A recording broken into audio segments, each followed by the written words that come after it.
to the loss. My staff and I have workshopped this name with the families and Camp Mystic victims in the LoutGov's office. It's only appropriate to memorialize the 27 little girls that lost their lives at Camp Mystic in this way. Second, the committee sub clarifies that the removal of a cabin from a floodplain through a letter of map amendment, that's a very specific federal term, letter of map amendment, which is basically the way to amend yourself out of a floodplain at a federal level, is not going to remove these reforms at the state level or similar projects. So specifically in the past, the camp code, as light as it was of a touch, even then was having waivers granted to camp owners for provisions that could have saved lives. So no more is a waiver going to be granted for these on a federal. Federal can grant a waiver. It will not impact these reforms. Third, the committee substitute clarifies that licensure provision for youth camps with cabins located in a floodplain does not apply to youth camps within the cabins in a floodplain solely due to the camp's proximity to a still body of water that is flood controlled or totally isolated from the water course. So specifically, I want to make sure everybody's clear with this. There are those camps that are not, quote, in a river basin. There are those that have lakes or ponds created typically by a dammed up creek. So what the bill does going forward is it does not preempt them from being licensed. They will be licensed from the state when they have those lakes, if you will. However, it does not exempt them from the reforms in this bill. So if you are a lake and you have 100-year floodplain cabins, at a flash flood warning or a flood warning, you will be required to remove those kids from those cabins. So we didn't prohibit licensure, but they are not exempted from the reforms as we go through this. And I think that's the healthy balance, because lakes are a little different than rivers. Fourth, the committee substitute adds exceptions to the disclosure requirement in the Texas Public Information Act for emergency plans adopted by campgrounds and youth. So we want parents to have access. I know there was a lot of consternation from the camps that they were fearful that some parent that wasn't supposed to have information due to legal reasons, guardians and things, shouldn't have it. So that was one element. Basically, camps should, at signature or at initiation registration, they have a legal guardian on file or parent or whoever signed that child up. They should have access, even if it's via email. They should have access, whatever that is. I think most parents are going to be there in person and getting that. But that person and that person alone should not be denied access to it. But what we didn't want to do, because we are also requiring that plan to be given to other local authorities, emergency management of the counties and stuff, subject that to a Public Information Act.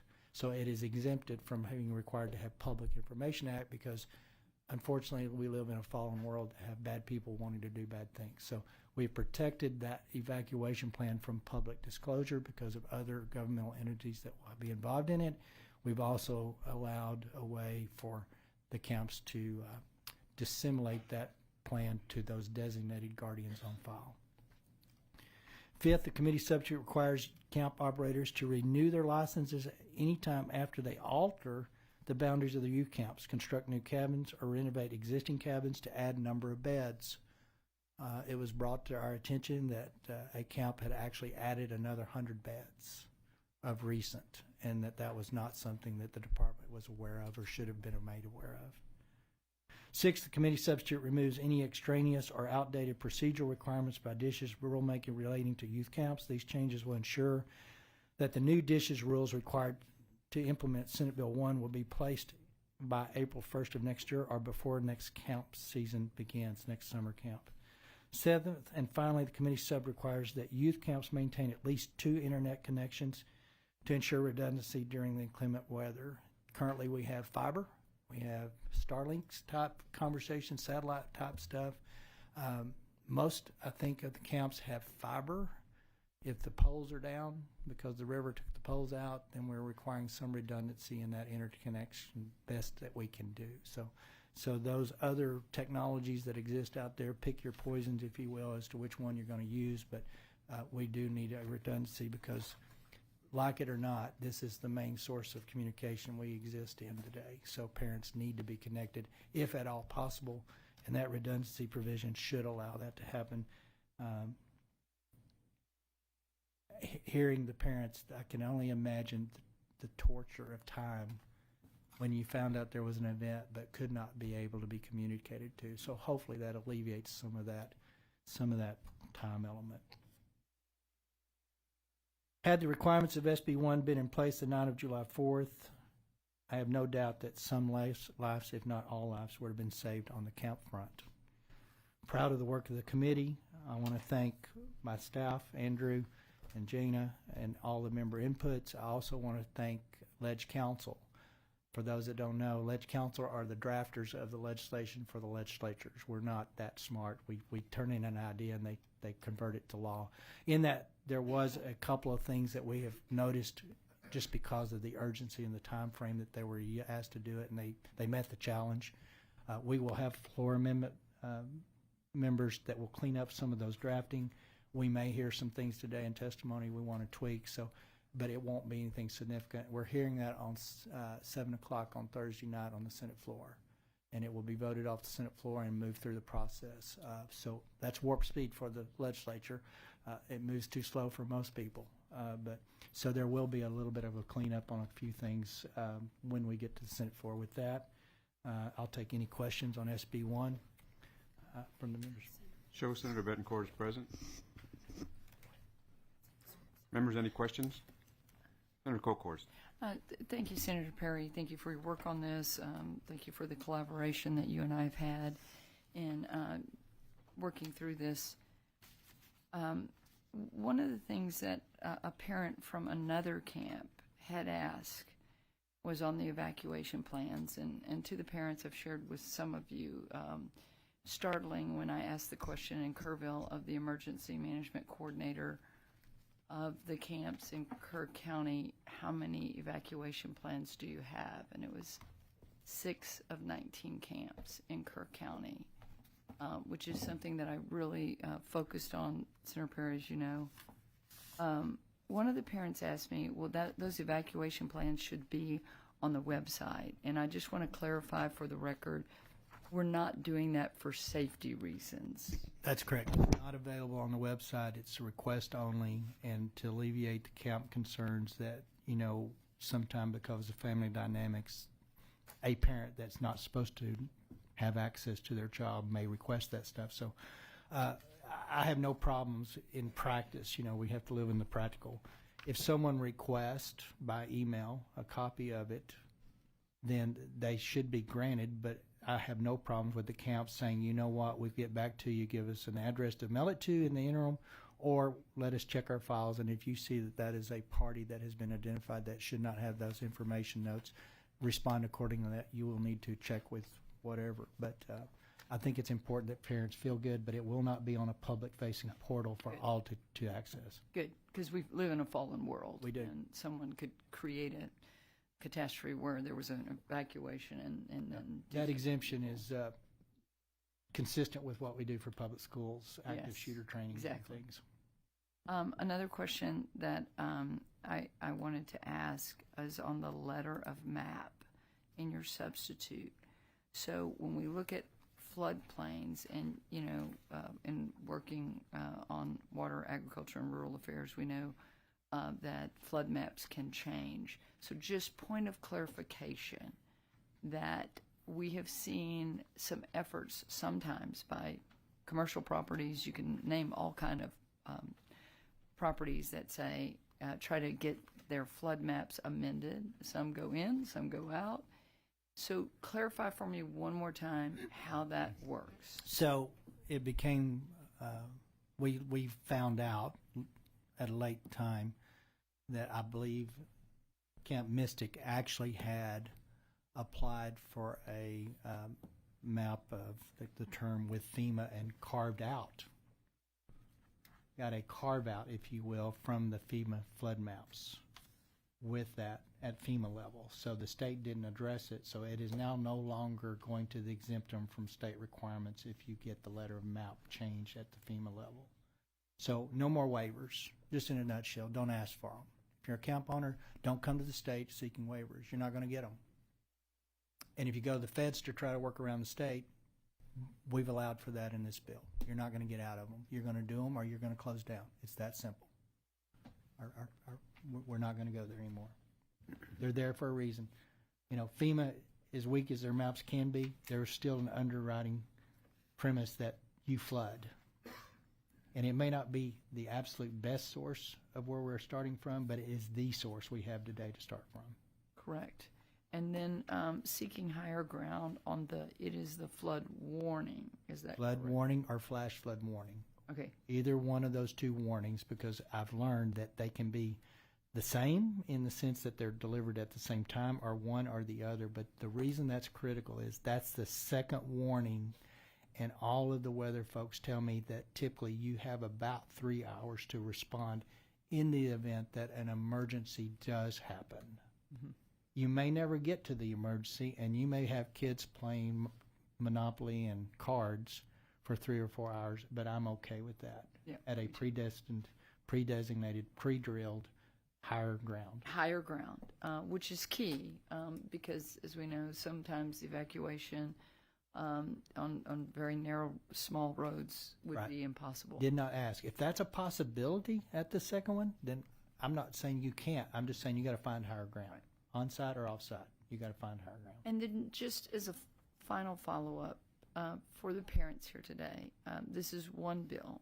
Senate Bill 2 has a lot of key elements of us getting better to predict weather, rain bombs, and we're going to make major investments. Senator Bentoncourt, you have a siren system that we're working on. So together, Mr. Chairman, together, you look at a combination of these bills, working with our House partners, the state of Texas, in whether it's camp safety, campground safety. Many people died in this flood in their own cabins. We are going to have better predictability and better warnings, correct? That's correct. Thank you. Chair recognizes Senator Bettencourt. Thank you, Mr. Chairman. Chairman Perry, this is really comprehensive start to what has been a horrible tragedy. I think just wanted to point out something that you added later, because it seems so simple, but it's an obvious fix, which is the redundant internet communications required. We're going to have that in the river flood warning system, but the fact that a camp could therefore have two accesses, maybe it's Starlink, obviously it's fiber, but importantly, then they are not guessing at that point. They have that information. And we're going to hear, what has been an unparalleled tragedy and a horrific failure of one camp today, and all the grief that comes from this. But it's incumbent upon everyone here to listen. And I think you set that tone when we went to Kerrville about listening to what really happened and doing something to protect all Texans in the future. So I don't care how much grief we hear today. I know it's a wellspring of it. It's beyond tragedy to lose one family member, much less two, much less the age of what we're going to see and talk about today. And all of this panel, all of this legislature, all of Texas stand to do something about this now. Thank you, Mr. Chairman. Members, I can tell you the last couple of days in talking to both, all impacted families and others, it is only by the grace of God that we're not talking about a whole lot more kids. I mean, we were one person looking out a window and noticing that there was a problem in different areas of that river basin, and had it not been for that look, we could add another 20 kids really easily. So we can't fix what's happened, but we can darn sure prevent what's going forward the best we can. So. Thank you, Mr. Chairman. Members, any other questions before we proceed? With that, the chair will open up for invited testimony, and members, I ask that your questions until after each panel has finished its testimony. It is my intent to recognize members for questions before each panel is dismissed. So we will be calling you up in panels. So as you hear your name, if you'll step forward, and then you say your name and who you represent, and then say your statement, and then we will proceed with invited testimony. So at this time, the chair will call up panel 1. And the chair calls Michael McCowan, C.C. Williams Stewart, Will Stewart, and Clark Baker.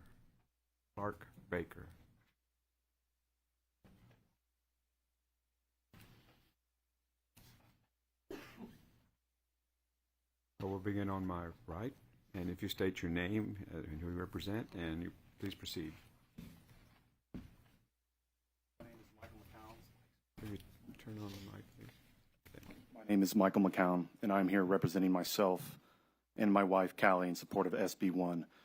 Chairman Perry and the members of the committee, I want to thank each of you for inviting us, the families who lost our daughters at Camp Mystic during the Kerr County floods, to participate in this hearing and let our voices be heard. We had a daughter, Lenny. She was 8 years old. She is dead. On July 31st, we were unable to attend the joint hearing in Kerrville. Our lives had been devastated by Lenny's death, and we are only just beginning the long process of recovery. On July 4th, while driving to Kerrville to pick up my daughter, I received an email from Camp Mystic stating, "If you have not been personally contacted, then your daughter is accounted for." I felt a wave of relief, which was quickly shattered about 30 minutes later when my wife called, incredibly distraught, to say that Lenny is missing. She just got off the phone with the camp. She is unaccounted for. Over the next 48 hours, I was called to the Grimes Funeral Home to identify 2 bodies. One was not Lenny, but the other, I believed, was Lenny. Once the Texas Rangers took over the identification and recovery process, I returned to Kerrville from Austin to provide a DNA swab. Additionally, on July 5th, while searching for Lenny downstream of Camp Mystic, I found a deceased young girl. With the assistance of Wilson County Sheriff's deputies and National Forest Service personnel, we were able to retrieve her body and send her home. I recount these events to emphasize that I had no desire to return to Kerr County for those initial hearings. But I am now ready to speak. Lenny was the middle child between her brothers Bates, who's 11, and George, who's 3. To Bates, she was the pesky but beloved little sister. To George, she was a gentle, playful mother figure. On the weekends, she would even pour him Cheerios and milk so my wife and I could get a couple more minutes of rest. To everyone else, she was a joy. She hugged her teachers, was a friend to everybody, and spread an infectious giggle everywhere she went. On July 3rd, the first flash flood advisory went out in Kerr County, forecasting potential flash flooding through the weekend. Early that next morning, on July 4th, a flash flood warning was issued, and those warnings escalated in number and severity throughout that morning. We trusted Camp Mystic with her precious life, but that trust was broken in the most devastating way. The camp had a heightened duty of care, and they failed to perform. That failure cost 25 campers and 2 young counselors their lives. No one had to die that day. I still remember standing near Bubble Inn the morning of July 5th amidst the wreckage of camp, looking at the cabins and asking myself, how, why, how could these girls vanish into the night without anyone having eyes on them? While cabins, literally just 20 yards away, had no casualties. So what went wrong? When I was in school, we had fire drills. Teachers did not need to be told to line up the kids and head for the exit. They did not need to check with their superiors. If the alarm went off, the school was evacuated. No fire drill I've ever heard of evacuates only one part of a building while leaving others behind. It didn't even cross my mind that a camp like Mystic wouldn't have a detailed emergency procedure in place. When action was finally taken, it was too little, too late. We did not send Lenny to a war zone. We sent her to camp. We trusted she would be safe. No parent should ever again face what we are living through now. Camp is supposed to be a safe place, a place where kids can grow, learn about themselves and each other, and take on some adventure while away from the modern life. Yes, there are risks in outdoor activities, but there was never a question in my mind that a camp would not be prepared for them. I do not hate camp. I went to Camp Balcony Springs outside of Marble Falls for several years. I sincerely believe it. I sincerely believe in camp, and I doubt you will find one person after me who will have ill things to say about the idea of summer camp. I believe that being disconnected from electronics for a time is very healthy for kids, but that disconnection should be superficial. Behind the scenes, the back office and the foundation of summer camp must be fully up to date. Safety measures must not lag behind. The measures in this bill, keeping cabins out of floodplains, requiring real emergency plans, mandating weather radios and alert systems, should already be the baseline for every summer camp. It will hurt my family forever that for reasons I still do not know, these protections were not in place or not thought out thoroughly for my daughter and the rest of the girls here. SB 1 cannot bring Lenny back, but it can save other children. Please pass this bill, protect our kids, and do not let their deaths be in vain. That is all.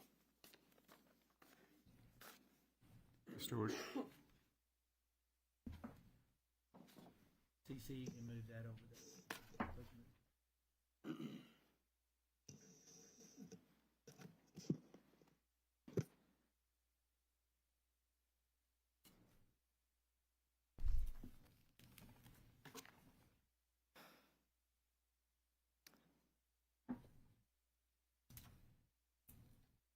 My name is Cece Williams Stewart, and this is my husband, Will. We are the parents of Seal Stewart, the only camper from Camp Mystic still missing, and one of 2 known victims who remain unaccounted for after the flood. We are here today for 2 reasons. First, to express our unwavering support for SB 1, the Campaign for Camp Safety. Texas summer camps must be properly equipped, trained, and held accountable so that future generations of children can experience the joy of camp without being placed in preventable danger. Second, we are here to speak of our precious daughter, Seal. 3 generations of women in my family went to Camp Mystic. This year, it was finally Seal's turn. She was 8 years old, going for the very first time, her heart full of excitement to join the tradition of her mother and her aunt, who are both here today. Well, I'm her mother. Her aunt, her grandmother, who is here today, her great aunt, and 5 cousins. For Seal, camp meant adventure, memories, friendships, and lessons to carry for a lifetime. For me, it meant watching my child grow and learn, but always under the assurance that she would be safe. Joy and growth cannot exist without safety. Seal's chance to experience camp only existed because I was ensured that her safety and the safety of all the young girls was paramount. I ask you, what could have been more important than that? But that assurance was betrayed. Obvious common sense safety measures were absent.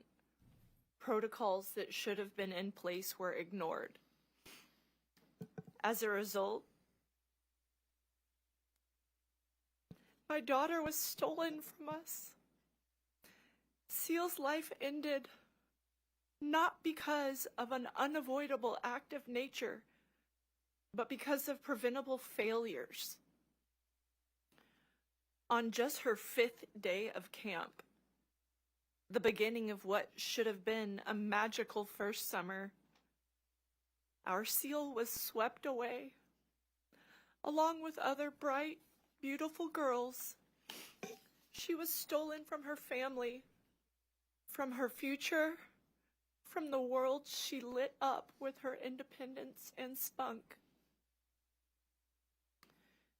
This legislation cannot bring back our daughters, but it is the beginning of change that must occur so this tragedy never happens again. It is the start of a promise that their lives and their deaths will mean change. It is an effort to ensure that no other family suffers as we all have. In addition to the families that are here today and that lost their children, there are hundreds of other campers that were affected by this that survived. The survival guilt and trauma that they went through, for many, is unknowable. They will be dealing with this for the rest of their lives. It is unfathomable. That wasn't scripted. And yet, my daughter Seal Stewart, is still missing. 48 days later, Seal remains somewhere in the devastation of the Guadalupe River. We wait, trapped in agony, until she is brought home. Just this past weekend, we had the impossible task of again addressing our 5.5-year-old daughter that not only had Seal died, but her body has not yet been recovered. We had to tell her this because she started kindergarten at a new school yesterday. She needed to hear the unbearable truth from us that Seal's body has not been found, not from kids on the playground. It was the second hardest day of my life.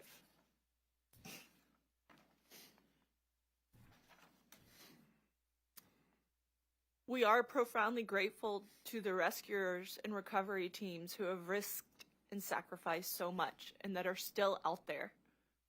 But I must use this platform to plead with you.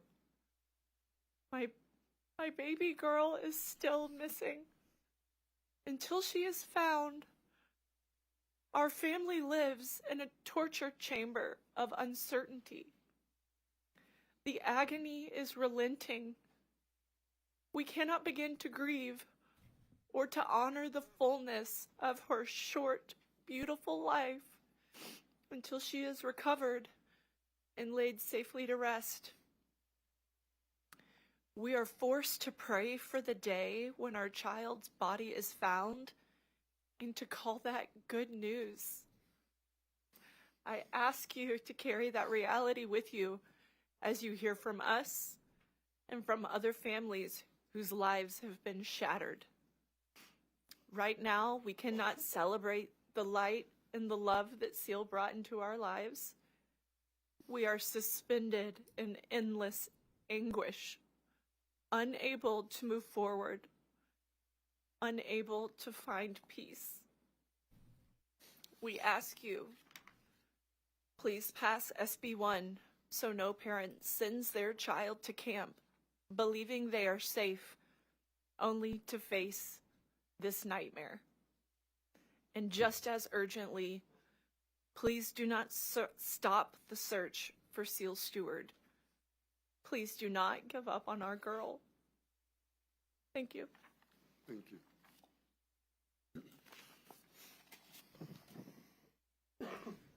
Good morning. My name is Clark Baker.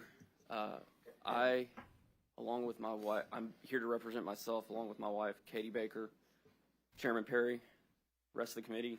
Thank y'all so much for your diligent work on prioritizing camp safety. In May, Mary Grace Baker stood in her school's church surrounded by her classmates, her teachers, and her family. She was receiving the St. Elizabeth Ann Seton Award, the highest honor at St. Anne's. It was a celebration of her character and the kindness and joy she brought to everyone around her. We all gathered there to honor the way she lived her life, her faith, and touched our lives. And if we closed our eyes tight, we could almost imagine a world where that beautiful ceremony was just the first page of a lifelong story. But reality had other plans. Just a few weeks later, we found ourselves in church once again with the same faces, the same classmates and teachers, not celebrating Mary Grace's award, but celebrating Mary Grace's far too brief life. As I mentioned earlier, my name is Clark Baker.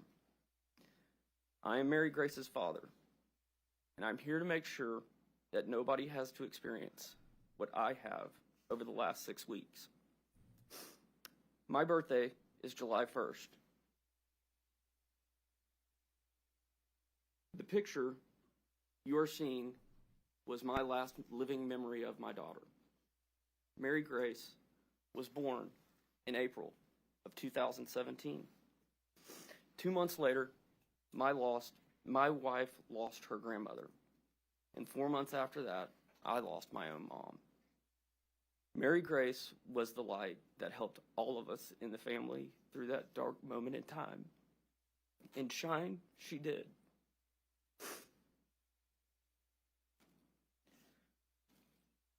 I'll be honest in saying, I don't really know how this works. I have no clue how to navigate these halls. I don't understand House hearings, lobbyists, floor debates. What I do know is that my daughter should still be here. Her death was 100% preventable. Complacency, among other things, led to the deaths of 27 amazing, innocent, beautiful girls. We can't let complacency claim the life of another child. We simply ask for mandatory, common sense, state-regulated safety protocols for camps. That's it. One thing I forgot to mention. We're from Beaumont, Texas. We know about floods, and we understand that Mother Nature can rear her ugly head. But that's not an excuse. Camps, especially those in areas prone to flash floods, should have adequate warning systems and not build cabins in dangerous floodplains. Period. Surely don't put 8 and 9-year-olds in them. Have a legitimate evacuation plan. Know the plan. Practice the plan. Train workers and counselors to implement the plan. To be clear, I don't want to shut down the entire camp industry. Generally speaking, camps are great. Hell, Mary Grace was having so much fun, she didn't even have time to write her family a note. I simply ask that our camps be held to a standard similar to other institutions that oversee our children. At the end of the day, Hurricane Harvey hit us hard, and the very next year we were blasted by Hurricane Imelda. These disasters were both considered 500-year floods. This will happen again, and when it does, it might not even be a flood. The last thing I want is for over 1,100 camps in Texas hosting kids next summer under the same microscope that led to the death of my daughter and 26 of her friends. Please, please don't let another session pass without ensuring campers will come home. Thank you. Thank you all for your testimony. Members, any questions? Senator Betancourt. Thank you for all of your testimony. And to go to Mr. Baker's last comment, he said he didn't know how the place worked, how it works, how the lobbyists work. You don't have to worry about any of that. We're going to take care of this. And God bless you. And sorry for your loss. Any other questions, members? Thank you all for your testimony. Yes, sir. Thank you.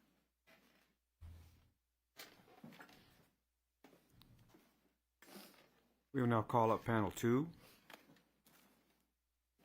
The chair calls Caitlyn Bonner, Blake Bonner, and Lindsay Hunt, and Davin Hunt, or Davin Hunt. I hope I pronounced it correctly.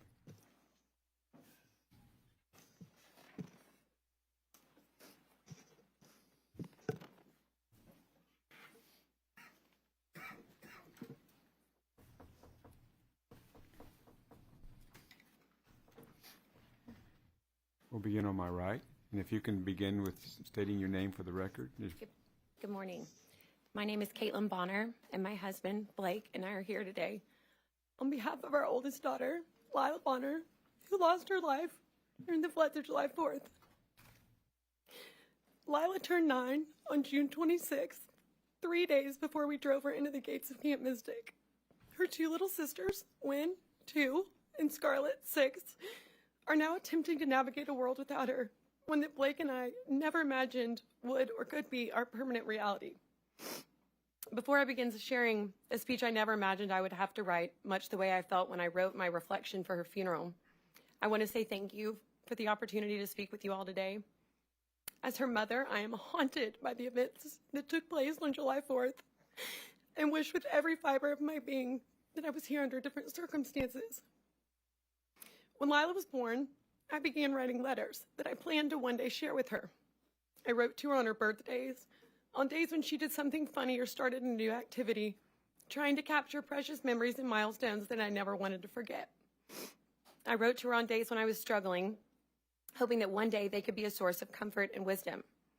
Having lost my mom to cancer when I was 12 years old, I wrote these letters to Lila in the event that something ever happened to me. I never imagined that I would be the one reading them to her at her funeral, and most certainly not because she lost her life at Camp Mystic, where I spent 10 summers, 9 as a camper and 1 as a counselor in Bubble Inn. As I struggle to make any sense out of this horrific tragedy, these letters have been a gift I thought I would one day give her, but I now realize they are a gift from her. Lila was special. She was beautiful. She was pure. She was so kind. The most gentle little girl who fiercely loved her little sisters and all of her friends. A friend who preferred to shine her light on the people around her.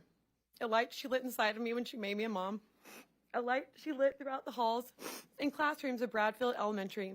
A light she shared with her beloved family and friends. And a light I know she shared with the angels at Bubble Inn. Lila was the epitome of a firstborn child, the best big sister, and a rule follower who respected authority with impeccable manners. In the weeks leading up to camp drop-off, we shopped, organized, and packed her trunk with all the things I knew would make her feel safe. I gave her tips from my experience as a Mystic camper, suggesting she use her drawers for rest time activities and stationery, knowing that she wouldn't be able to get off of her bed during rest hour, per camp rules. We received her dresser drawers with the first round of belongings recovered from camp, and it was no surprise to me to see that she had done exactly what I had suggested. I told her to take horseback riding first if possible, so she didn't have to change into pants after swimming on the quad. I had yet to see her camp schedule, but received a water-soaked copy from her cabin, and as expected, she had followed my instructions. Riding was her first activity.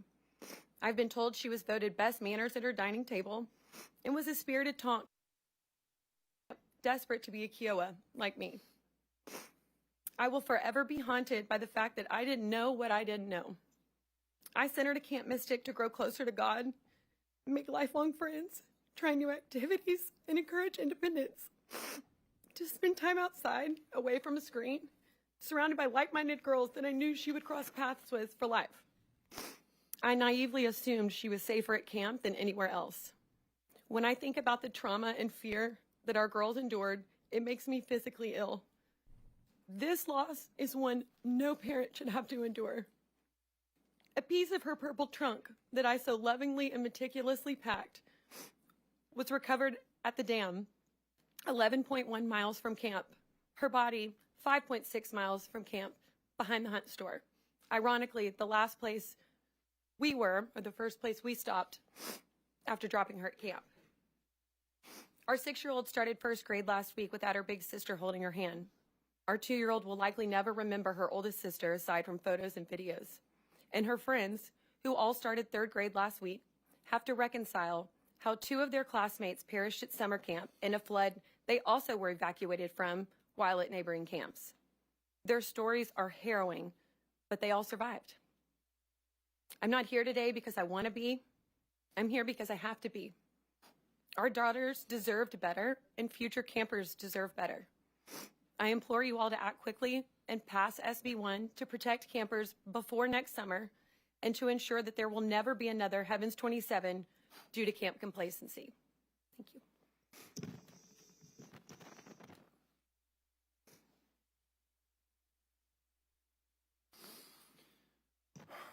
Good morning. My name is Blake Bonner, and as my wife Caitlyn just shared, our daughter Lila was one of the 27 precious lives lost at Camp Mystic on July 4th. I want to thank my fellow Mystic parents for their incredible strength. There's really no explanation for how this group was brought together and given the strength to be here today, other than our girls willing it from heaven. It is our angels who give us the strength to stand before you today. I also want to personally thank each member of this committee. Thank you for your time, and more importantly, for your sustained effort in driving real reform with SB1. We see your stewardship, and we are very grateful.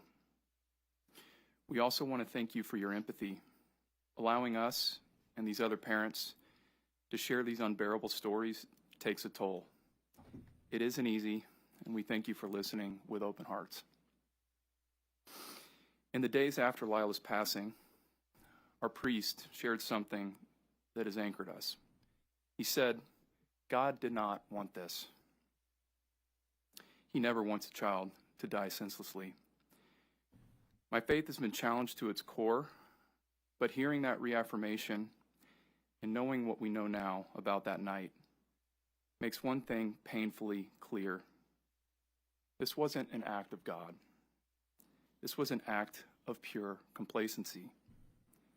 A common tragic theme you will find amongst the 27 angels we lost is that they were dutiful, they were perfect children who followed the rules.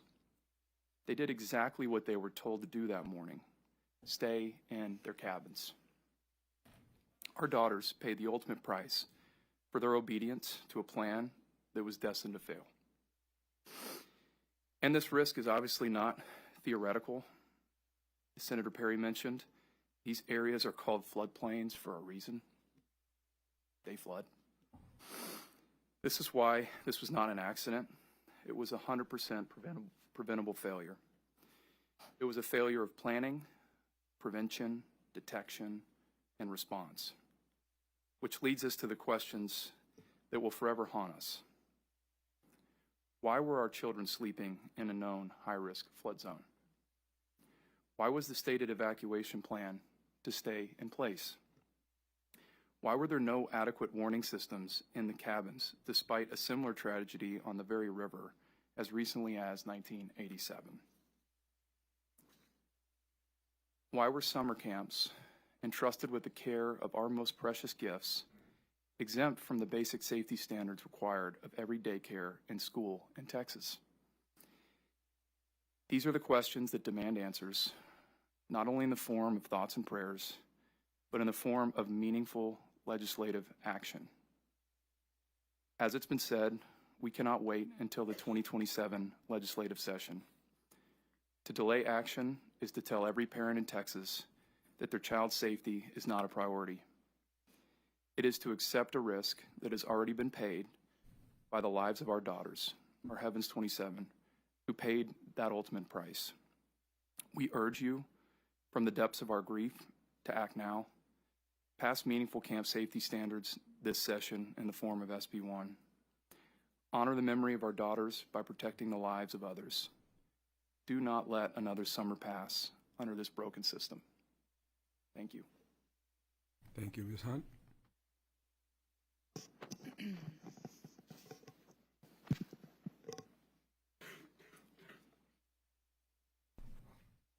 I'm Ann Lindsay Hunt, and you're being passed a picture of our daughter, 9-year-old Janie Hunt. Thank you so much for listening to us today. Janie was the heartbeat of our family.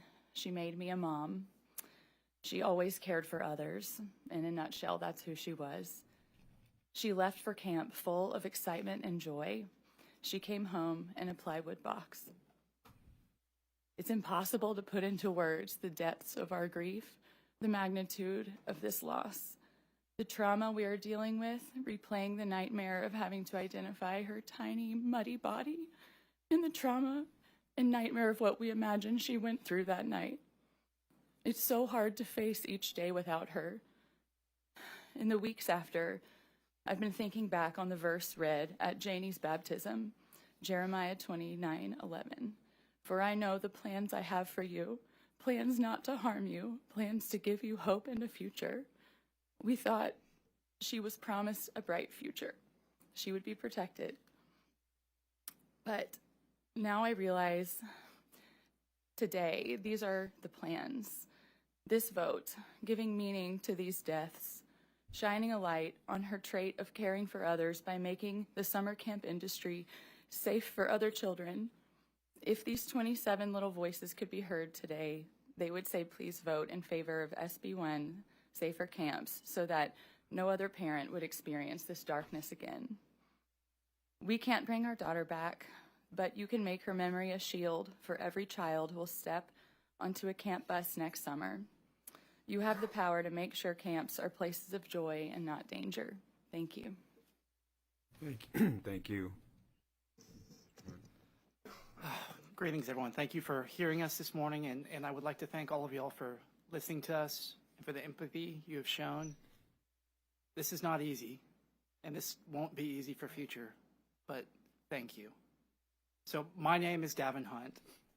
In my hand and passed out to you is a picture of my sweet little angel, Jamie Hunt, age 9. Beautiful daughter to my wife, Ann Lindsay, best friend to her 7-year-old brother, Henry, and self-proclaimed mother to her baby, her little sister, Julia, age 2. So that you understand what we are missing now, Jamie was just so pure with a love for life and truly the innate ability to think of others before herself. She was the best of her mother and I, and we often said we did not deserve her. This was much prior to her passing. I mean, she was truly the light of our family. We often joke that she was the third parent. I mean, she loved Henry and Julia with a fervent passion, and her parents. Every night, she would ask us for extra hugs, kisses, and you wouldn't get out of that room without saying, I love you. She was extremely intelligent, artistic, and most of all, she was very kind and faithful. I could talk about my daughter for hours. As others can vouch, I can go on and on with stories about her, but I will spare you all this time. I will say that after her death, I received volumes of stories from people that I'd never heard, from all around. And if you'll please indulge me, I'd like to share 2 of them with you. These 2 really encapsulate Janie's spirit, and this is what you're trying to protect. The first one, this is from one of her friends. Janie always hugged me when I would cry. She was always there for me and my friends if she saw them alone. Jamie wouldn't let anyone be alone. Mom, I want to live like Janie did. And then the second one, from a father who sent it to me.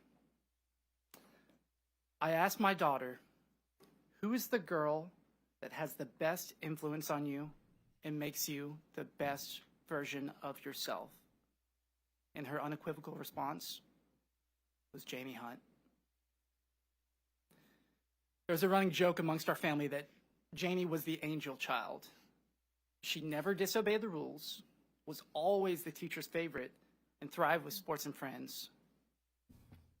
She was the angel child, but now she's just an angel. When Janie was born, I had this feeling that I need to protect her, to be there for her. It was a sacred duty as her father to protect my daughter at all costs. And I was not there. I failed that sacred duty. At the end of her life, I was not there for her, and she was terrified. It is abundantly clear to me, and should be to everyone around, that Camp Mystic was completely unprepared for the flooding that cost my daughter her life. Since that day, our life has been a living nightmare. Every morning, we wake up and hope this is some kind of sick dream. And that is, if we even slept. When we do sleep, sometimes the dreams can be peaceful. The memories of times that we would give anything to relive. Sometimes the dreams are this mad rush, pit of your stomach growling, trying to find your daughter from some nefarious force that's grabbed her. Those are gut-wrenching. Sometimes the dreams are replaying our hopeless trip to the funeral home, praying to my Lord and Savior, please, kill me, take my life, but not my daughter Janie. Take me instead. Sometimes the dreams are identifying our daughter at the funeral home and kissing her cold forehead over and over again, only being certain that it is our daughter by her necklace that just says, Janie. The worst dreams, by far the worst dreams, are the ones where I imagine what it was like for her. Petrified, screaming, and alone. I prefer not to sleep rather than have those dreams. As I look at grief, the closest analogy to my own feelings, and I'm speaking for myself, is the President Theodore Roosevelt on February 14th, 1884. On that day, Teddy Roosevelt lost his mother and his wife within a few hours of her. In his diary, he wrote 8 simple words. The light has gone out of my life. I stand here before you today to tell you that is how I feel. That is how we feel. Janie was our light. She was our everything. Unlike Teddy, we can't go off to the Dakotas to just go hunt things. We have to be here. We have to effect change to ensure that my daughter's death will not go in vain, and it will not go in vain. I want our pain, our suffering, our example for our fine state to be what they should avoid. Don't let another parent have to suffer this reality, this hell we're currently living in. I mean, these reforms are common sense. They are really basic safety measures that should have been in place already. But by placing them as law, they will restore confidence in our camps. I love camps. I went to camps my whole life growing up, and I treasure my experiences at them, including the maturing of my faith in Jesus Christ our Lord. But as a parent, we send our kids to camp with a presumption of safety. We believe they will be safe. And it's up to you guys to help us, because they must be safe. Without this legislation, without SB 1, we are just biding our time until there's another catastrophe that has another Heavens 27 or worse. I urge you, I beg of you, I beseech you, please do the right things by our children. Please continue fighting and pass SB 1. And I also urge you, please remember, there's one more angel still out there. Please keep looking for Seal. And I thank you for your time. Thank you all for your testimony. Members, any questions? Thank you all. Thank you for being here. Thank you. We will now call up panel 3. Chair calls Carrie Hannah, Doug Hannah, Lacey Hollis, and Lars Hollis.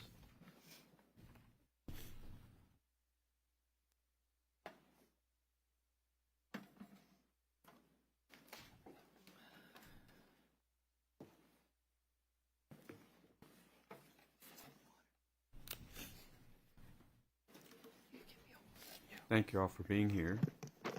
You will begin. Am I right? You state your name and please begin your testimony. My name is Carrie Hannah. I'm Carrie Hannah, and I'm from Dallas. And I'm here to testify in support of SB1. You received a picture of our daughter, Hadley, earlier. She's the one in the white dress. For 14 years, I spent my summers on the magical banks of the Guadalupe River at Camp Mystic. I met my best friends there, learned how to be a good sport, and grow spiritually. I couldn't wait to have a daughter so she could go to Mystic and experience what I did. Even though it wasn't technically written in our wedding vows, I made Doug promise if we had a daughter, she would go to Camp Mystic. 9 years ago this week, we found out we were having Hadley. Before I get any further, let me tell you a little about Hadley. Hadley is the middle sister of Harper, who is 10, and was also at camp and rescued by the grace of God. And Hunter May, who is 6. She was the glue.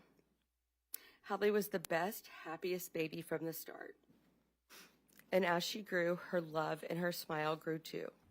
To know her was to love her because she loved everyone. She loved to give hugs, sometimes of the sneak attack variety, kisses and pets.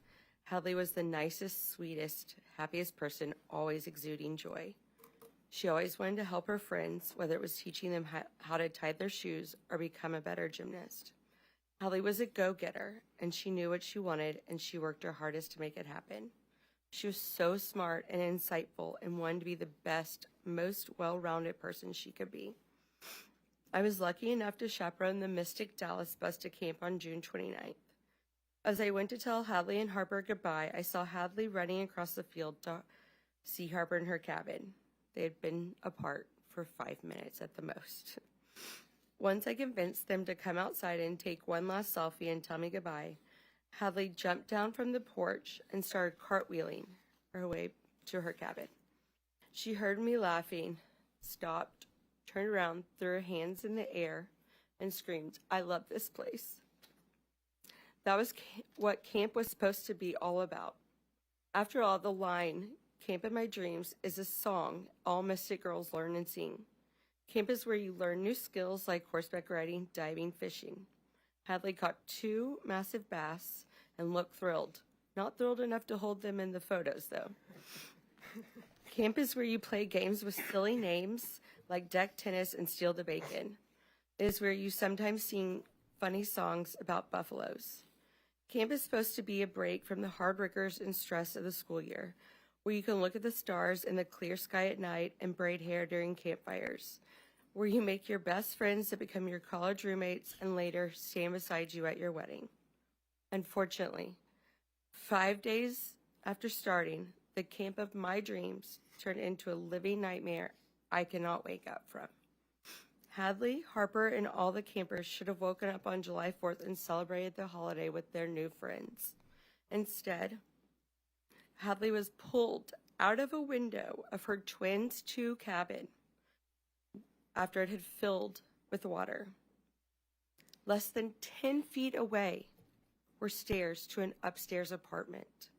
That higher ground could have saved her life and the 5 girls in her cabin that also passed away.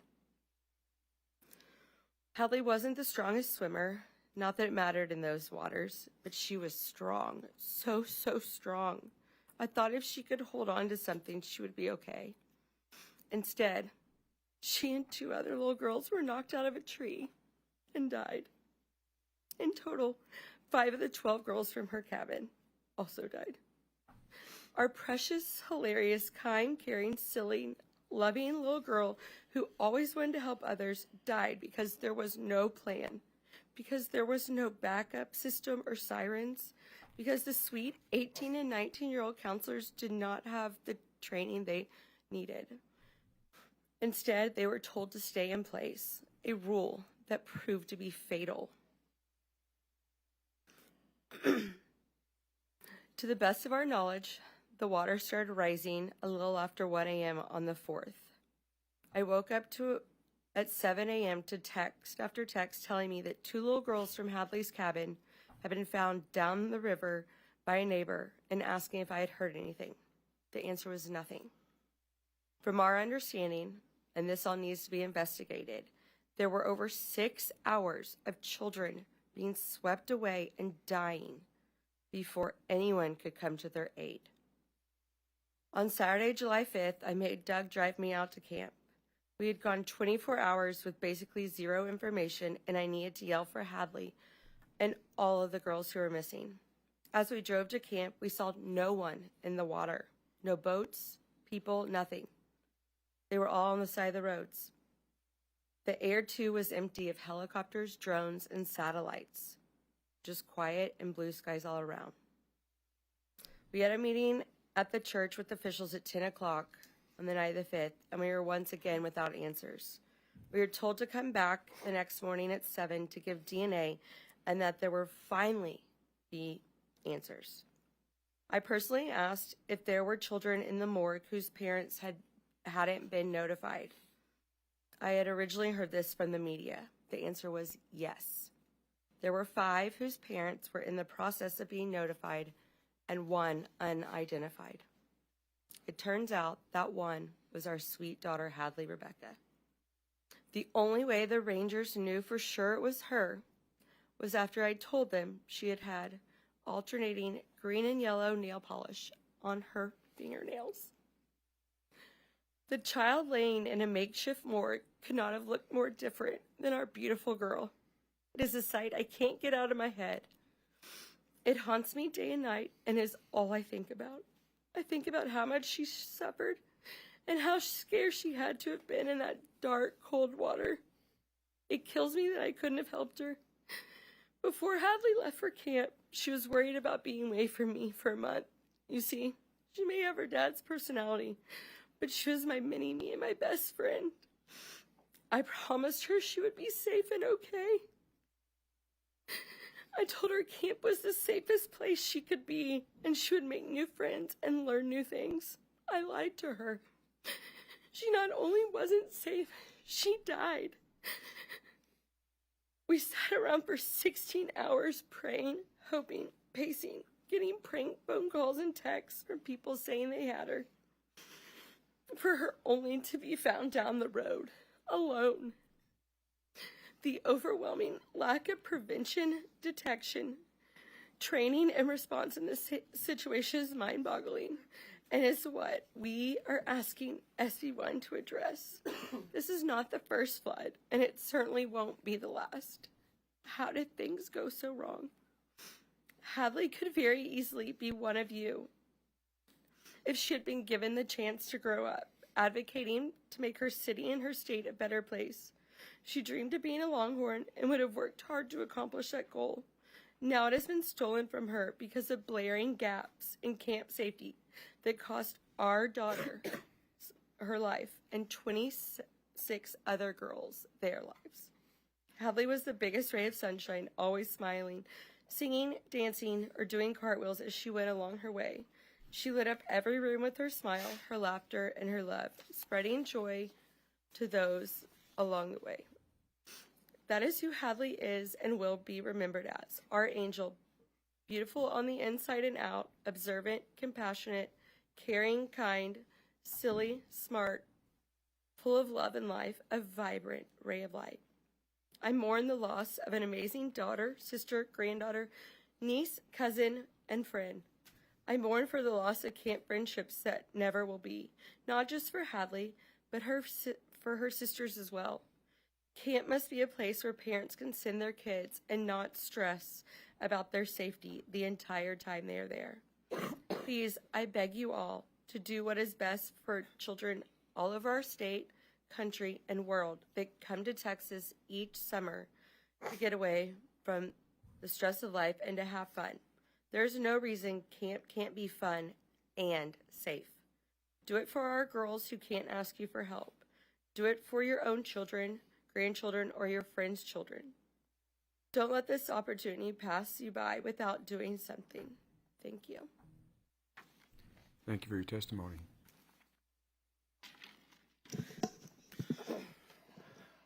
My name is Doug Hannah. I'm here to testify in favor of SB1. God graced us with knowing Hadley on this earth until her life was cut short by a preventable and terrible death. I know Hadley is looking down at us from heaven and smiling. She was so kind and caring from the start. She really looked up to her big sister Harper and watched out for her little sister Hunter. At times, she drove me crazy, but I was just starting to really get her and understand her. 8 years, 4 months, and 22 days wasn't long enough. I'm going to miss the hugs, the daddy-daughter dates, the laughs, the passionate conviction, the cartwheels and poses, her kissy-face lips, and everything about her fun-loving personality. She loved everyone in her life and had so many wonderful relationships throughout our community. I'll always miss her with every moment of every day with all my heart. On July 4th, I woke up to my wife frantically texting other moms. They were texting about Mystic, and my curiosity was piqued. She seemed shocked, and I had asked her what was going on. She told me a girl from Hadley's cabin had been found in a tree miles downriver. That was enough for me. I took the brisket off the smoker, put my chainsaw in the truck, and started driving to get my girls, Harper and Hadley. On the way down, around Heiko, we got official word. Hadley was missing. I arrived at the reunification center in Ingram around 12:30 on the 4th. It was a sobering scene. The names of people being found were read aloud. At some point, they led the families of people known to be missing into a back room.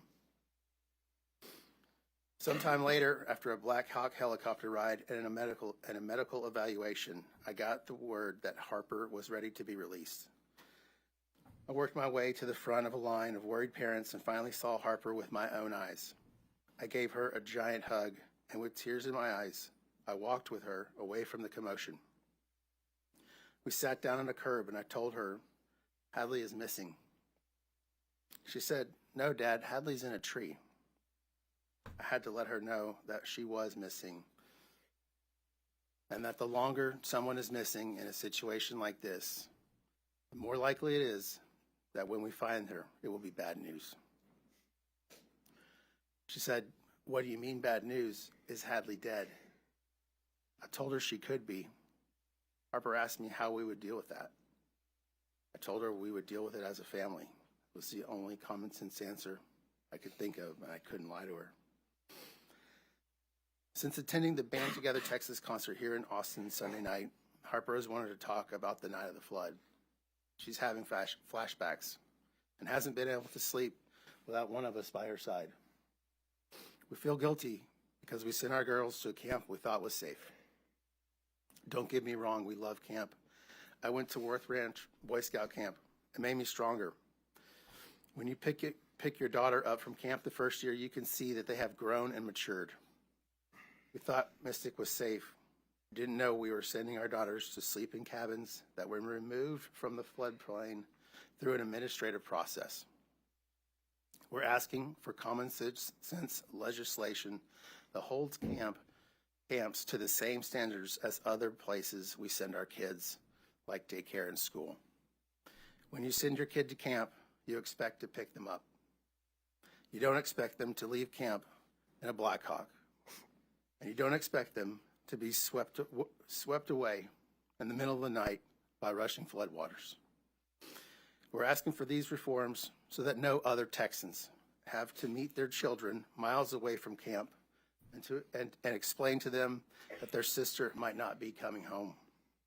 When you send your kids to camp, you don't expect the next time you see them, you will be identifying their body with the Texas Rangers.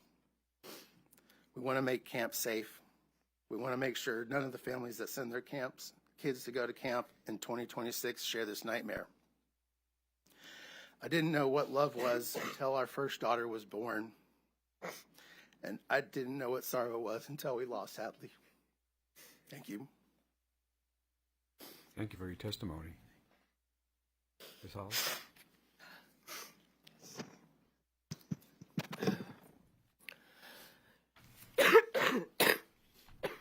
Excuse me, I have a bit of a cold. Take your time. So y'all are gonna have to bear with me.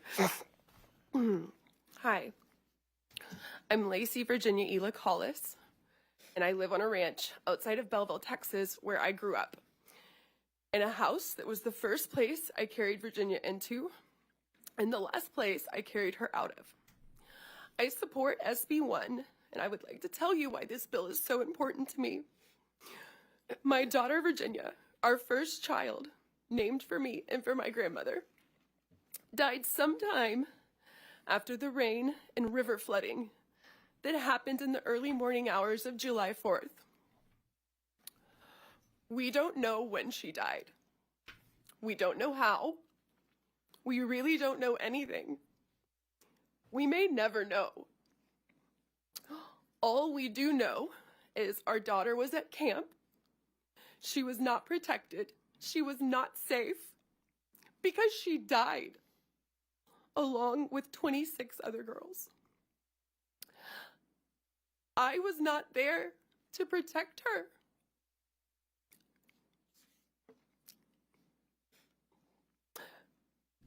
But I do hope that this legislation can help protect other daughters and sons of Texas, other big sisters, little sisters, brothers, other people's babies, their grandchildren, nieces, nephews, cousins, all of the sweet, innocent best friends of those little girls, my godchildren and my friends' godchildren.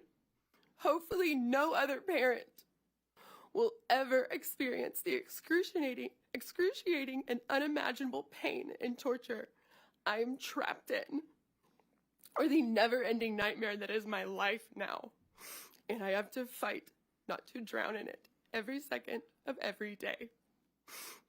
My hope for our actions here today, your actions, all of the people still at work, is that SB 1 will result in meaningful safeguards, enforceable safeguards, so that any child can attend a Texas camp and have the most incredible formative time of their life, with freedom and purity to make lifelong friends, to have dance parties, to wear fake nails with tiny avocados on them even while they're trying to learn archery.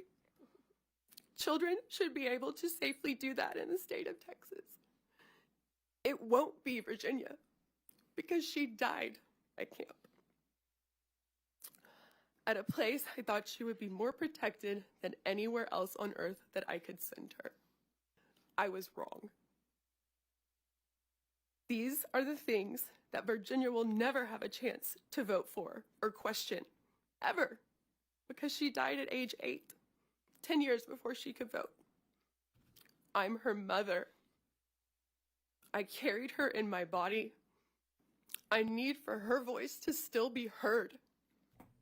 This needs to become law, exactly because she lost the chance to grow up and testify for these things today. 27 girls will never get to speak in this building, never have the time on earth to graduate college, to marry the love of their life, to have a baby, or to realize their dreams. I don't want any more children to die at a Texas youth camp.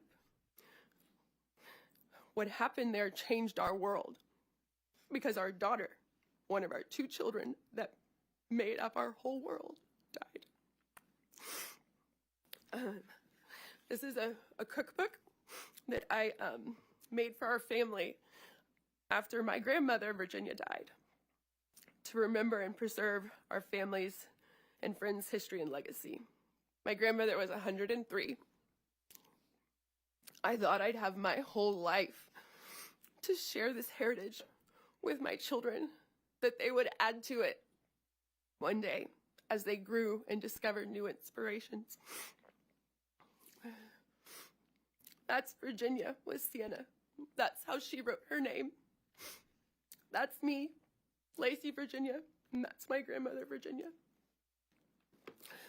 There's even a recipe that Eden gave me that I learned was from your mother, I think, with shrimp dip. It's one of my favorites.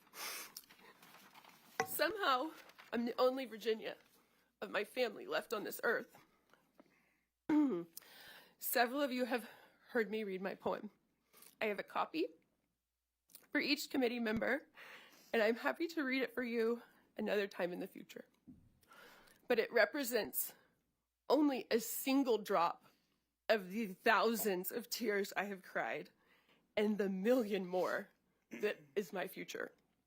My anguish is as infinite as the stars in the sky, and equally as unfathomable. Searing, blazing, exploding, a black hole of pain. But I can shed those tears. I can search for the joy, the laughter, search for some peace, only because I've been able to bury my daughter. Virginia was the last of our 27 precious daughters whose body was found. That doesn't mean she was the 27th child found. Seal has yet to be recovered for her family, and that, if for no other reason, is why SB 1 should become law. Virginia cannot stay the last one found. But if she must, then we better make sure that Seal remains the last one who needs to be found. There cannot be a 28th one day. There shouldn't have even been one, but there could have been hundreds. The care and safety of our children should be the highest priority above any other considerations. Thank you for listening to me. Thank you for your testimony, Mr. Hollis.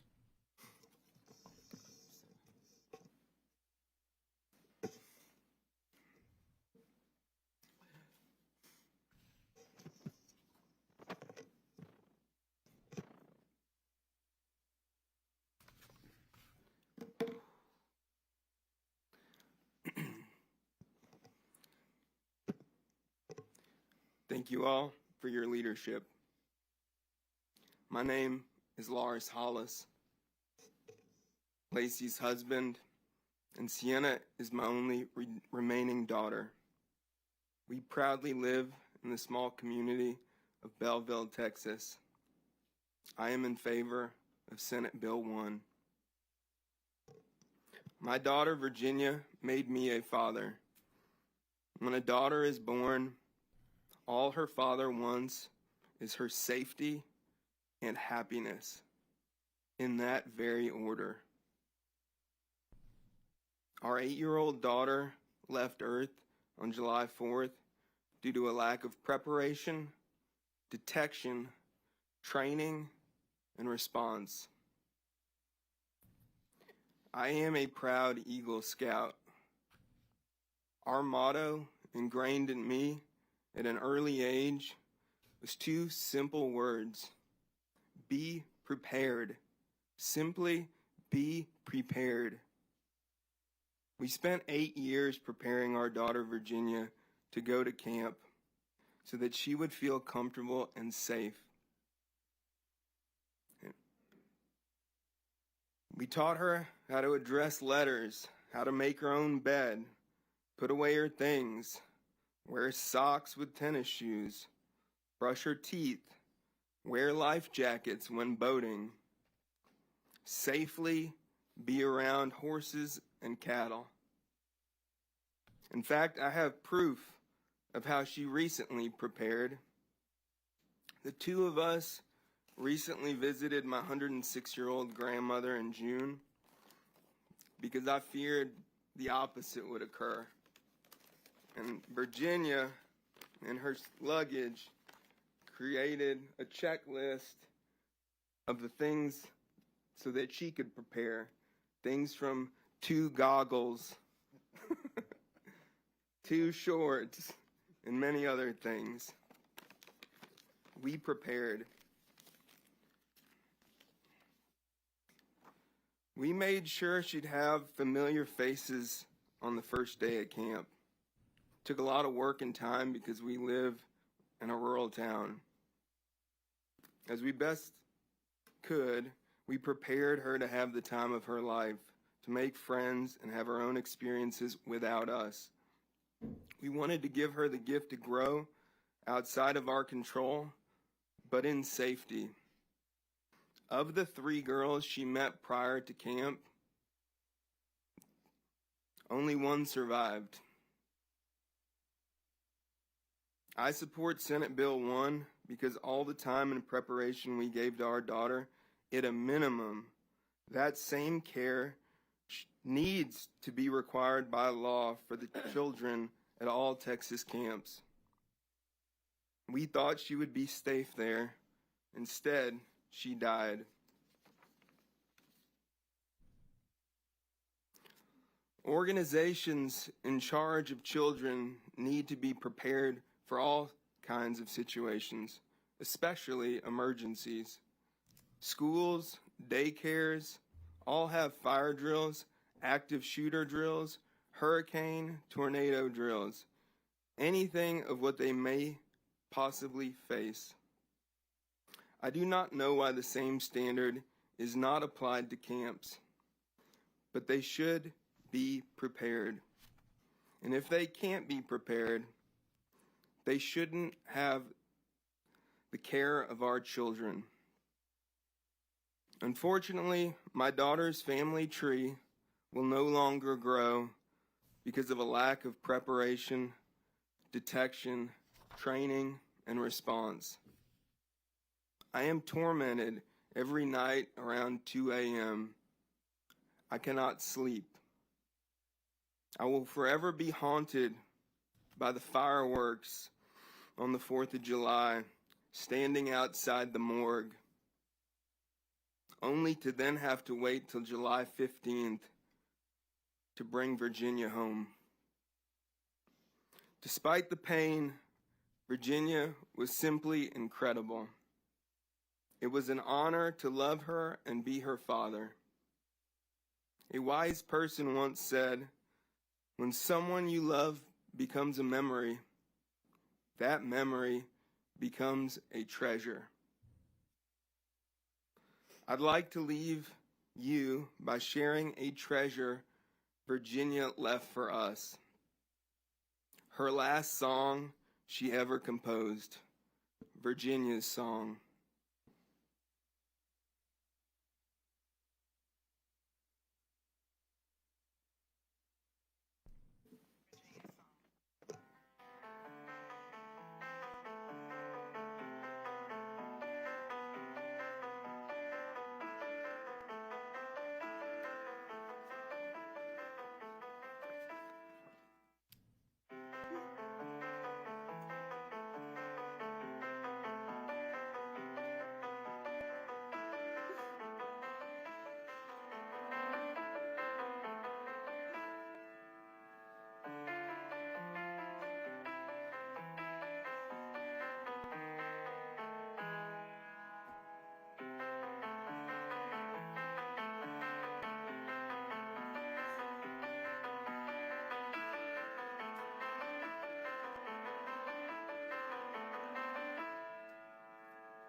Thank you.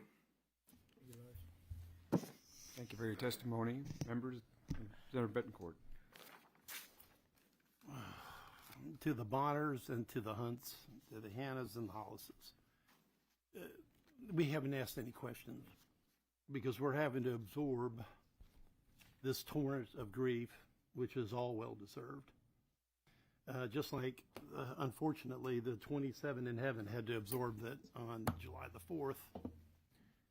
But I want to say this. I can't relieve you. We can't, none of us can, of the guilt and the grief that you feel.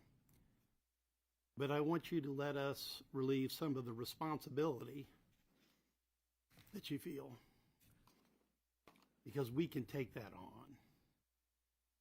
And we can make sure this doesn't happen again. So I can't stop the dreams.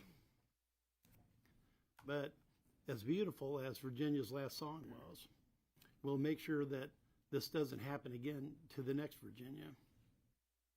And more importantly, I want you to understand that this testimony is so profound that I can speak for my colleagues. I want you to leave here knowing that we'll take the responsibility as much as we can from you. This bill is going to pass. These camps are going to be safe. And that's our commitment to you. Thank you, Senator. Senator Kokors.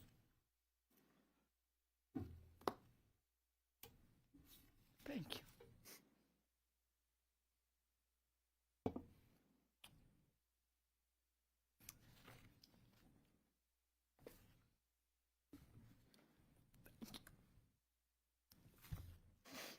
Lars, we met the other day with some of the families.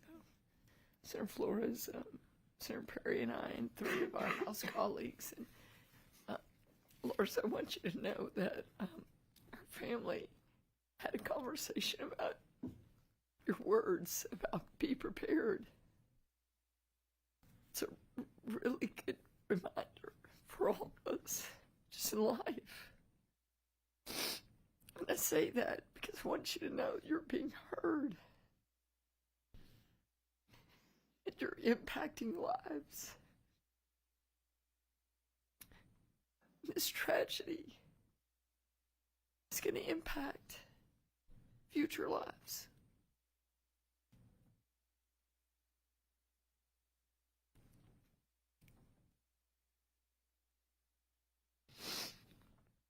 My chief of staff said to me the other night, I can't unhear their stories. I can't unhear their stories. And that's a good thing. Because of these lives of these precious children, we will never unhear the stories.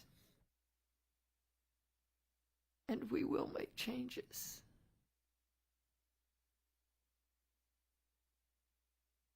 Or Lacey, Nim and Blair in the back of the room, I know I called y'all so many times about Virginia and just trying to find her. And we made some changes along the way about how we were communicating with you. Chief Kidd, thank you for our very deep conversation about how we have to, communicate differently. We were maybe letting some things happen on the local level that the state took over. Thank y'all. And I agree. Can I stop looking for Seal? Because, Lars, I remember what you said to me. When you said, help me, Lois. Help me just bring Virginia home. I want her here in Belleville. Grateful to everyone for finding her.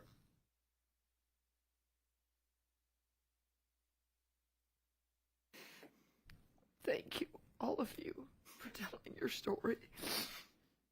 Thank you. Because as Senator Bittencourt said, we will carry this forward. And you're right. I wrote down those quotes. Lacey, meaningful safeguards, but enforceable safeguards. Senator Perry, I think we're getting there.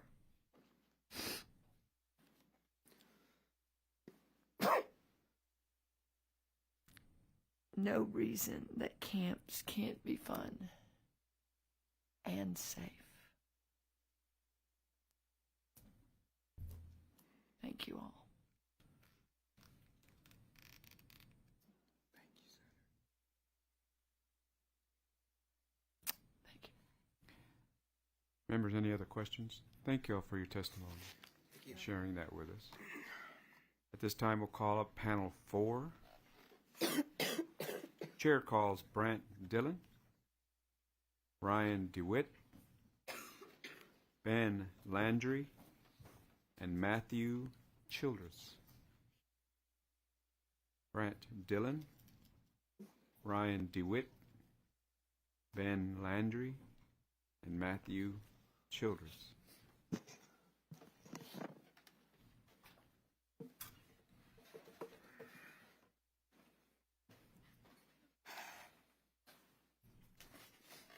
Thank you for being here. We'll begin on my right. If you state your name and please begin your testimony.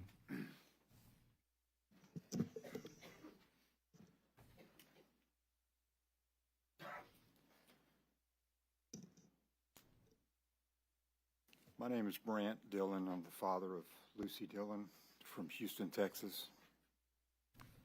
Thank you, committee chairman, committee members, for allowing me to be here today to share a small part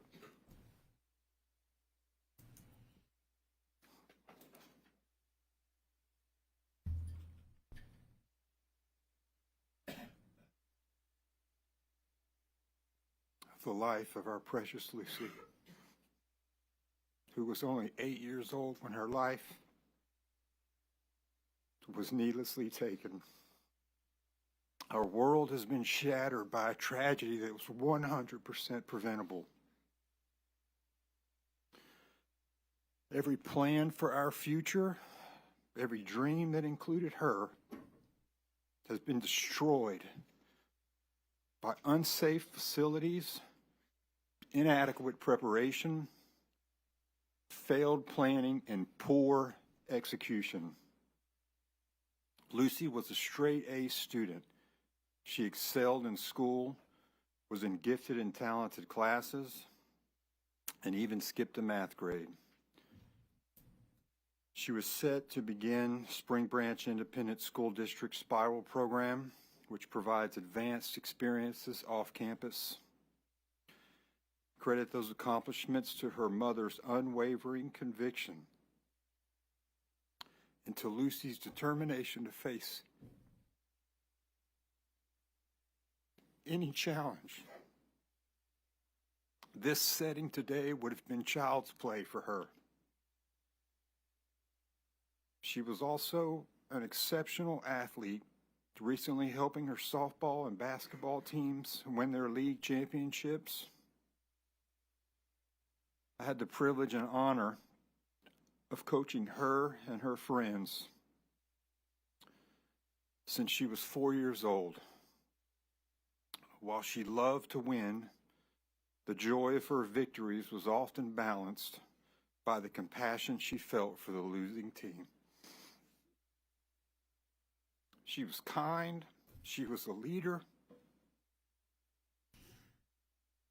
she was gritty,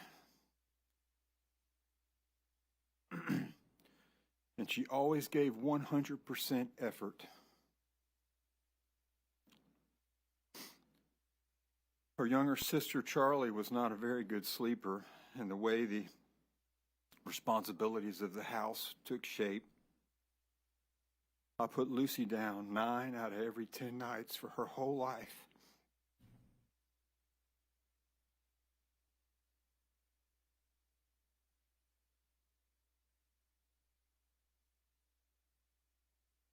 I've read thousands of pages of books to her, countless hands of Uno and Go Fish. And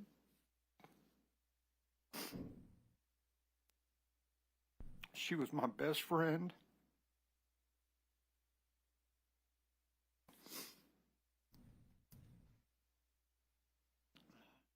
My greatest contribution to society.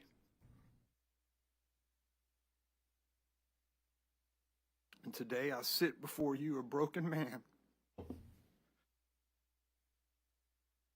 When Lucy left for camp, it was the very first time she had ever slept away from us. We entrusted her care to the camp operators, and never for a moment did we believe she would be returned to us in a casket. I will never forget that emotionless call that she was simply unaccounted for.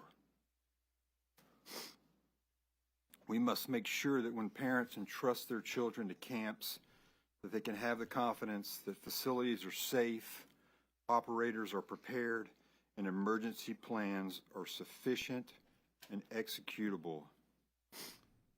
And I'll add enforced as well. Many things could have been done differently to save our children's lives.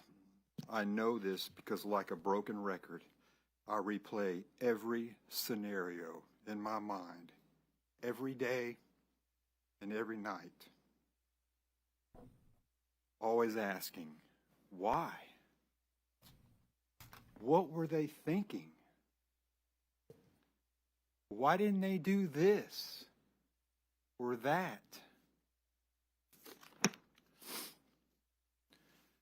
In conclusion, I humbly ask you to support these common sense, nonpartisan camp safety reforms. Do not water them down so that no other parent has to endure what we and others have endured. It's the worst kind of pain and emptiness one could ever feel. I'll close with this. I have a friend who's working his way through the Bible in 365 days, and he sent me the scripture from the other day, and it really struck a chord with me, and I just wanted to share it with you guys. Maybe it applies, maybe it doesn't. It's Ezekiel chapter 33, verse 6, the story of the watchman. It says, "But if the watchman sees the sword coming and does not blow the trumpet to warn the people, and the sword comes and takes someone's life, that person's life will be taken because of their sin. But I will hold the watchman accountable for their blood." Thank you. Thank you for your testimony.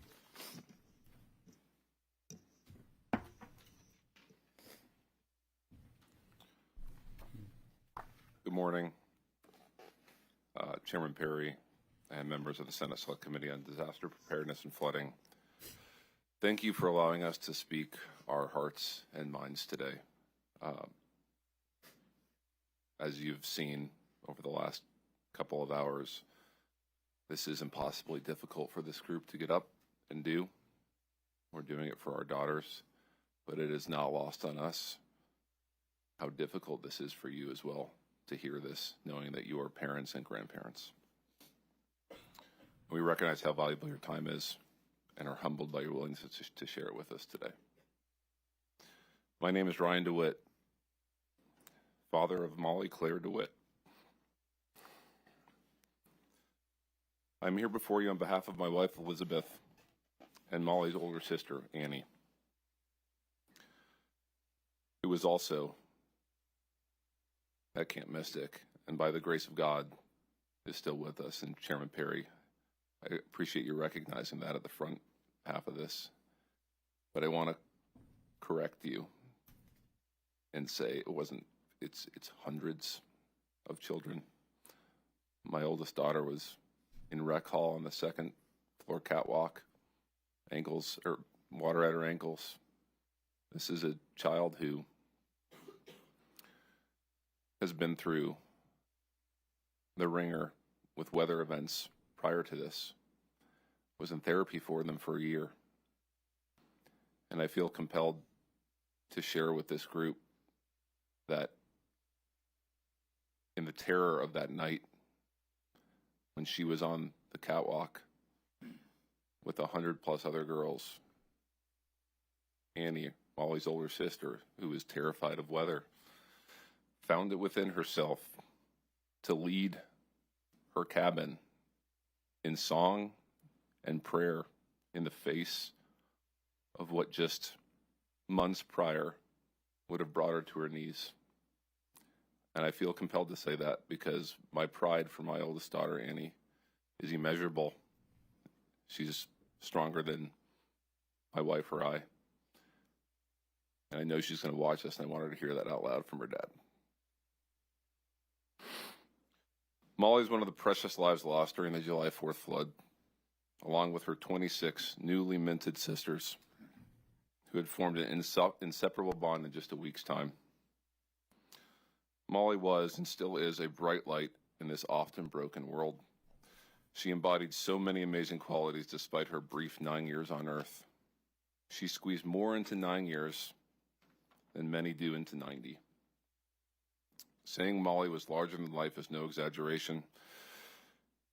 She was a humble little girl, so these next several bits would make her cringe, but I know she'll forgive me. Molly's relentless curiosity led to questions at all hours of the day and night, many of which I had never pondered as an adult, but probably should have. She wanted to know how and why the world worked the way it did. Some of it fascinated her, and some of it devastated her. She educated our family through her thought process. Her compassion was overflowing, always looking outside her circle of friends to see who else she could include, who might not have as many friends. She was drawn to those on the margins, the homeless, refugees displaced by war, children with disabilities. She said to me one night in bed, "Dad, it hurts my heart to see people hurt." I have replayed that moment so many times over the last 7 weeks. Her generosity followed her compassion, often coming home from school and asking if we could buy things on Amazon for students that couldn't afford what we could. She would get very upset with me for not emptying my entire wallet for every homeless person we encountered. Her creative spirit was ever present, which she inherited from her mom. She planned to take over Elizabeth's interior design business when she got older, while running a taco shop on the side to appease Dad's career in the food industry. Her conviction was unwavering. What others thought and felt mattered deeply to Molly, but did not necessarily drive her decisions.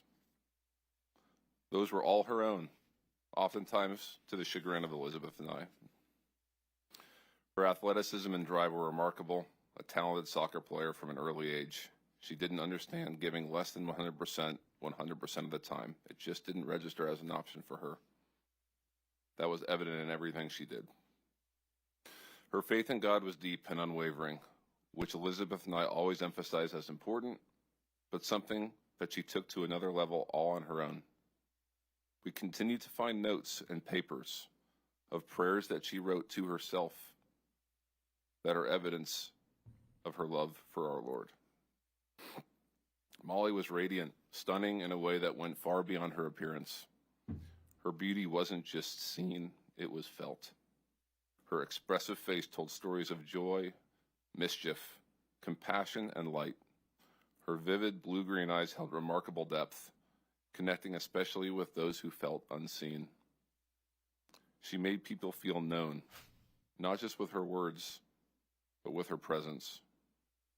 Molly's beauty was most powerful because it reflected the love and empathy she carried within. Molly's presence brought joy and inspiration to everyone she knew. She lived generously, loved deeply, and left a lasting impression on hearts far and wide.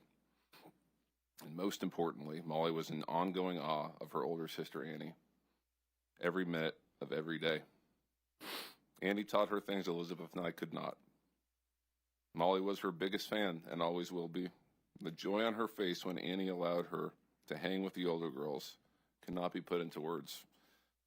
For Elizabeth and I, our greatest life achievements are our daughters, Annie and Molly. What I've noticed over the last several weeks through texts and conversations with our new family seated next to me and behind me is that while Molly was no doubt unique in her own ways, she shared so much in common with her 26 new sisters. These young ladies were cut from the same cloth, destined to lead with love and change this world.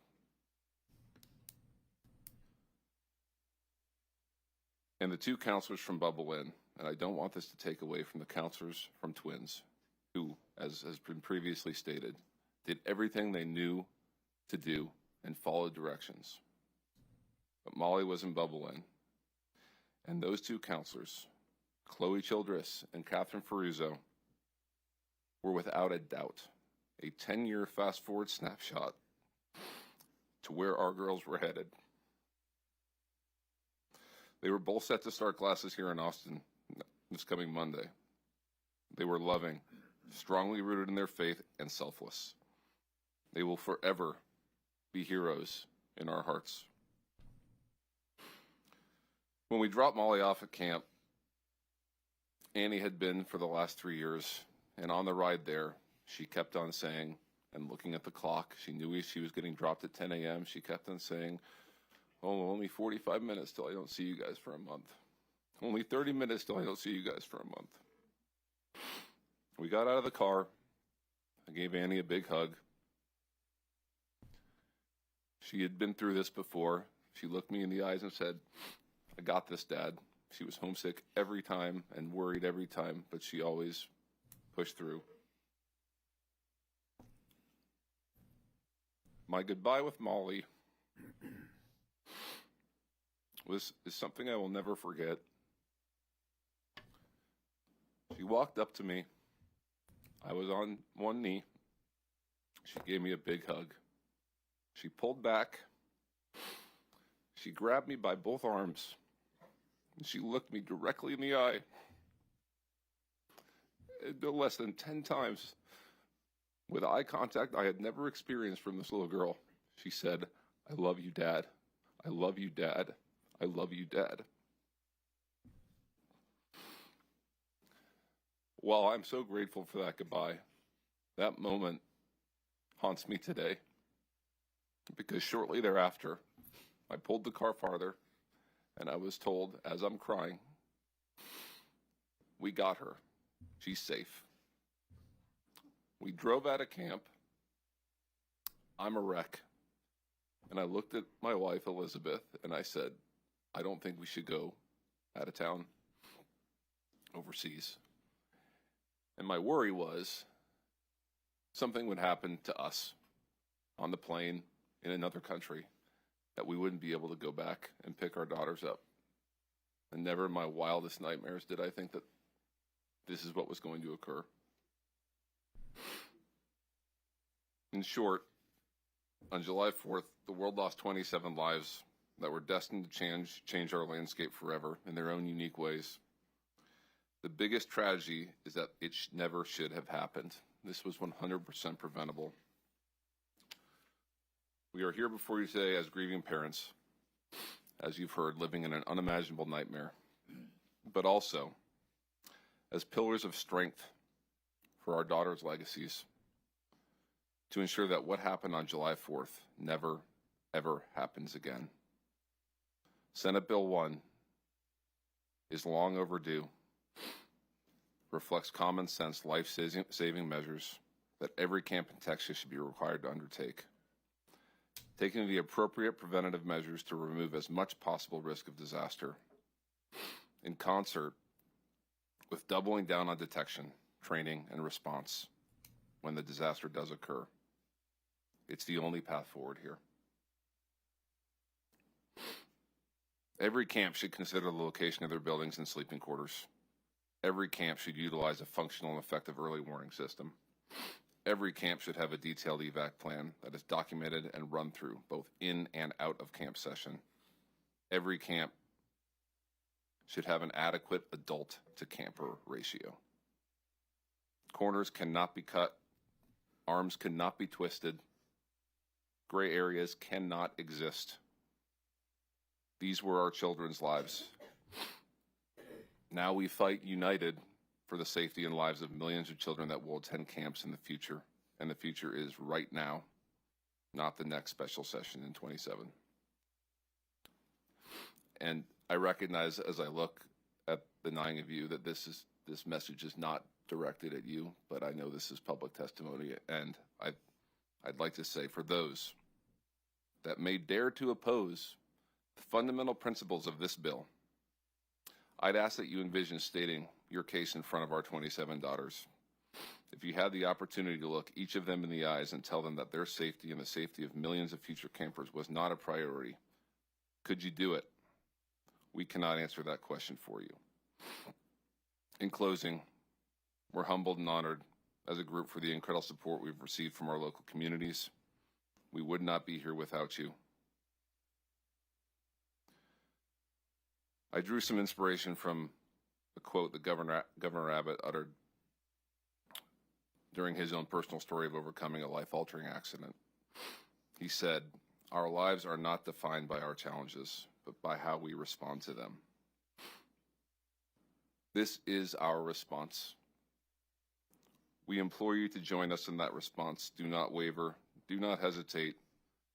As Molly would say, let's give 100% effort, 100% of the time. Let's make these 27 amazing girls proud of the way we respond. Thank you very much for your time. Thank you for your testimony. Please proceed, state your name. Thank you, Senators, for hosting us today and letting us share our experiences with you. My name's Ben Landry. I'm Laney Landry's proud father. Laney was killed on the July 4th floods on the banks of the Guadalupe River. Laney left behind her loving mother, Natalie, me, her father, her brothers, Daniel and Luke, grandparents, teachers, coaches, family, and many, many friends. Laney was the caboose of our family. She was our third child, and she was the sweet, loving daughter that Natalie and myself wanted so badly. She made our family whole, but more importantly, she softened out the edges of myself and my boys. She made me the man, the husband, and the father I am today. She truly changed our lives and made us better people. She was the best friend to Daniel and Luke, a great playmate, a great friend to everybody around her, and a kind, caring child. Like you've heard from all of these people, these girls were amazing. And they brought the best out of people around them. And they truly lifted people up to be better. The loss of Laney has devastated our community and left a hole in our family.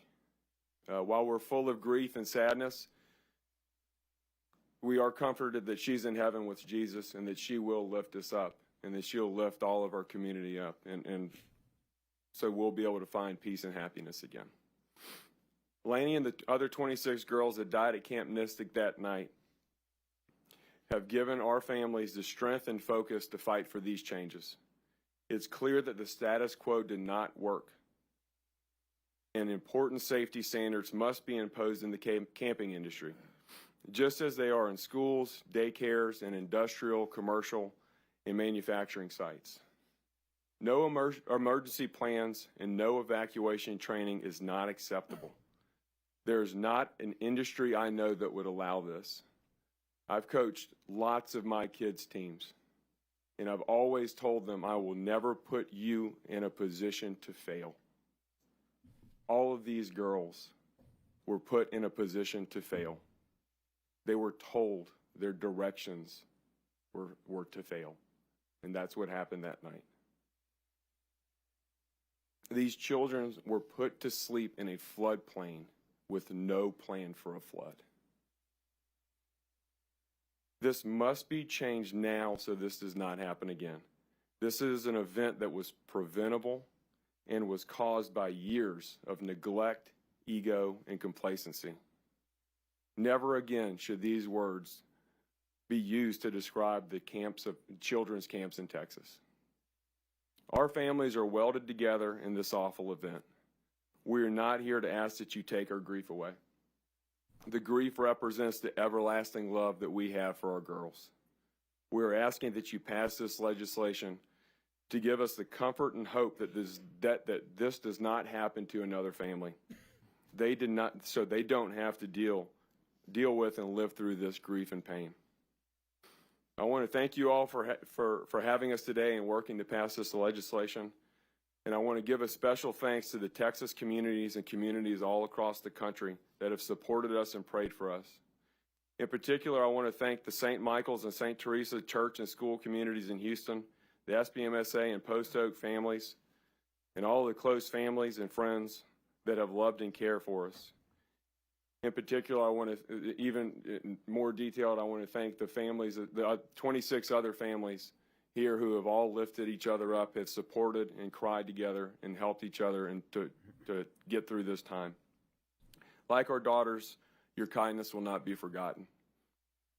Senators, we ask you to pass this bill to make sure that this doesn't happen again. And we also ask for your commitment to make sure that the full resources of the state of Texas are committed to finding Seal Stewart and to bring her home to her family. Thank you all for your time. God bless you. Thank you for your testimony.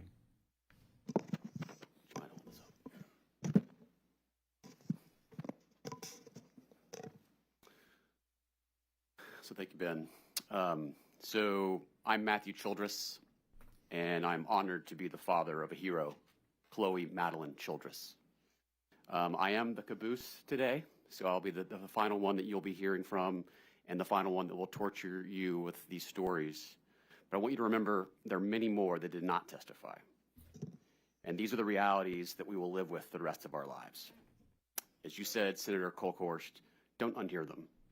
We need you to remember them. We need you to be tortured by them, as we are every single day. We also need you to appreciate this is not just 6 weeks of grief that we've been going through. This is 3 weeks of unprecedented coordination and unity of these 26 families for these 27 girls to effect positive change, to figure out this four-dimensional puzzle for positive change in the future. So on behalf of Heaven's 27, thank you. Thank you for taking the time, the effort, the support for camp reform. Thank you, committee members, Chairman Perry, and all of the co-authors of SB 1.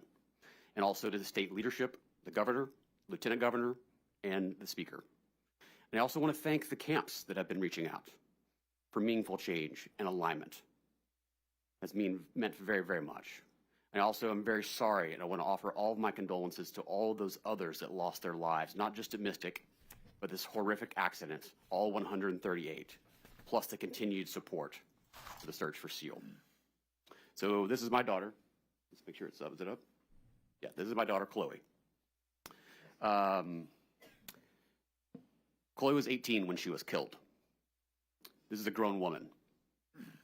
She is survived by her brother, Jack, 15, who started his sophomore year today at the Kincaid School in Houston, Texas. My wife, Wendy, wishes she could be here, but she wants to ensure he is launched into a normal school starting day and is there to support him for that. So one of my nicknames for Chloe was that she was my hero. For all that she had accomplished, I was so proud of the independent woman she had become and all that she had to come in the future. Not to mention she was just a better human than me.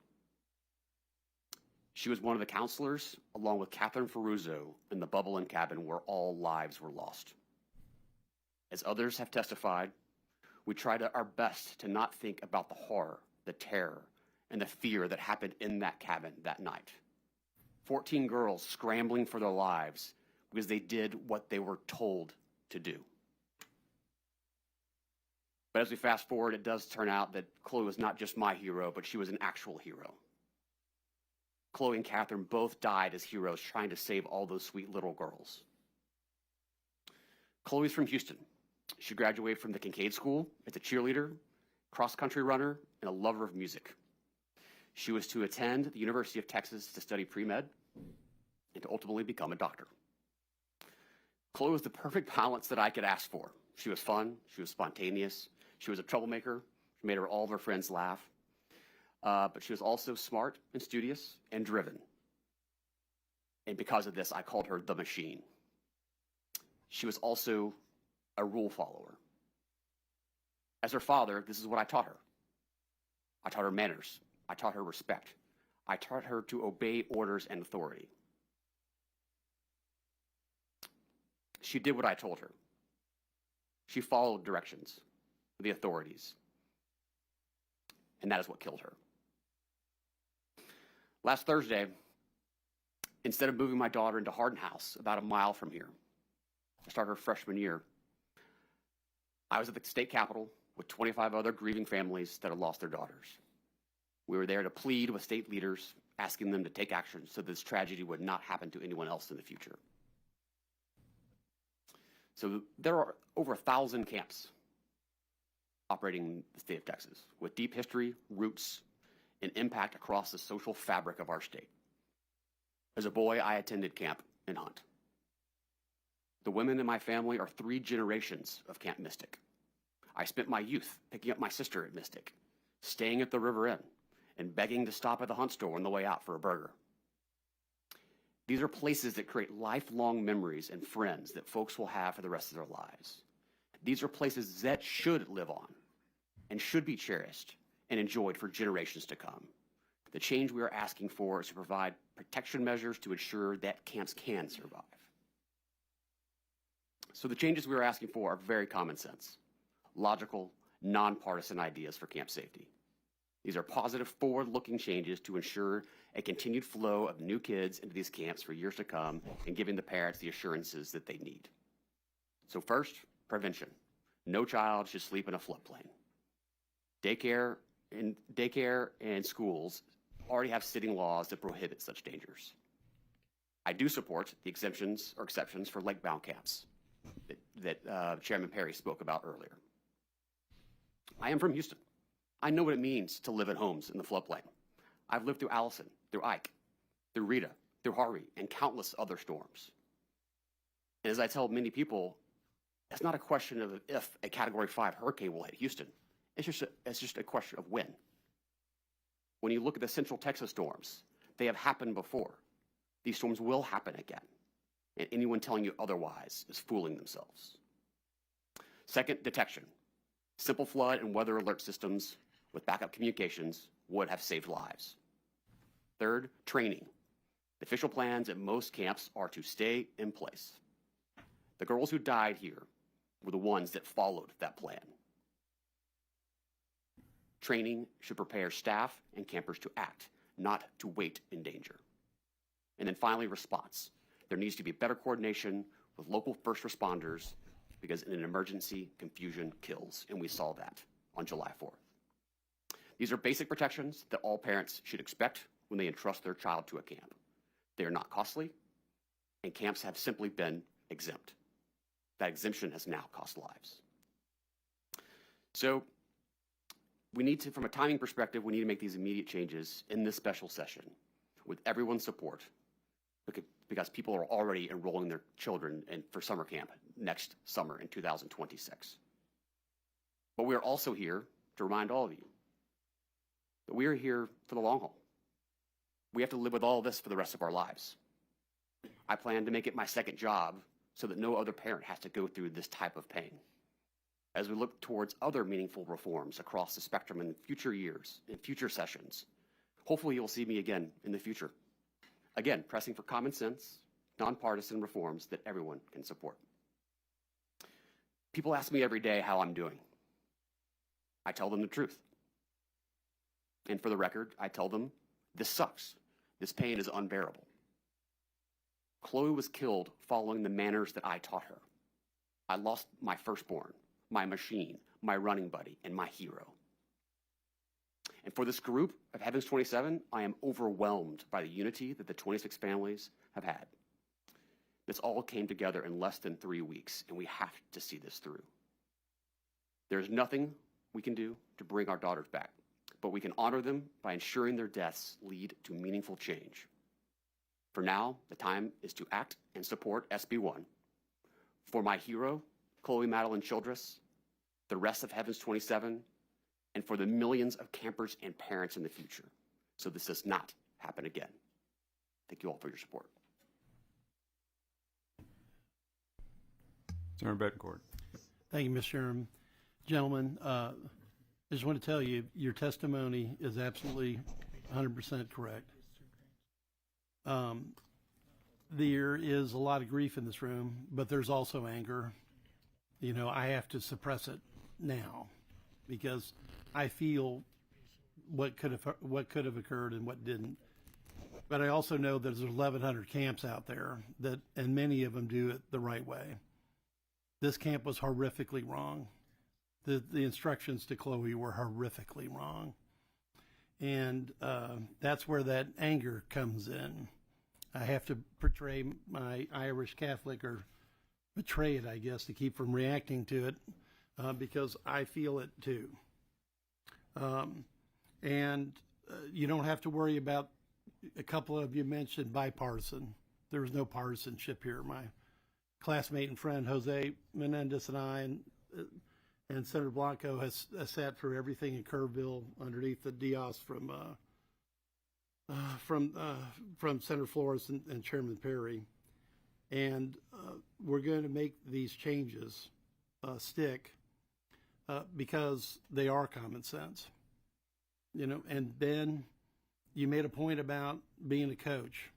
You know, I've been everything from a SBISD, you know, superintendent on baseball on down.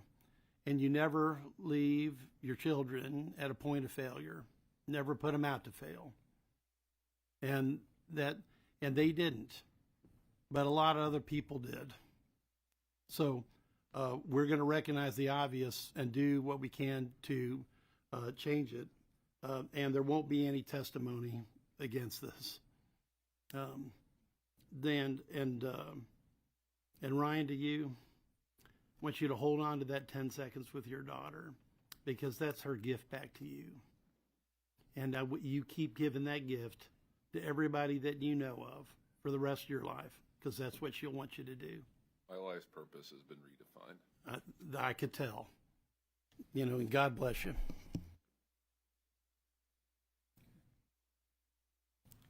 Thank you for your testimony, and we appreciate you being here. Are there any other members of a child lost at Camp Mystic who wishes to testify? Seeing and hearing none, members, that concludes the testimony we will hear from the families today. I would like to thank every family member for testifying here today. I know it was extremely difficult, but your time was very well spent. Members, just kind of an FYI, this was seventh time for a lot of these families to have this conversation, both with members and legislatures and other groups. So I can only imagine how you relive it that 7 times. So I do appreciate you be willing to tell the story. All right. At this time, the chair calls up our final panel, which includes a resource witness from Department of State Health Services and some camp operators. The chair calls Adam Buck from the Department of State Health Services. Adam Buck. John Robertson from Camp Longhorn. John Robertson. Scott Fineski from Camp La Junta. And Randall Daly, Texas Association of Campground Owners.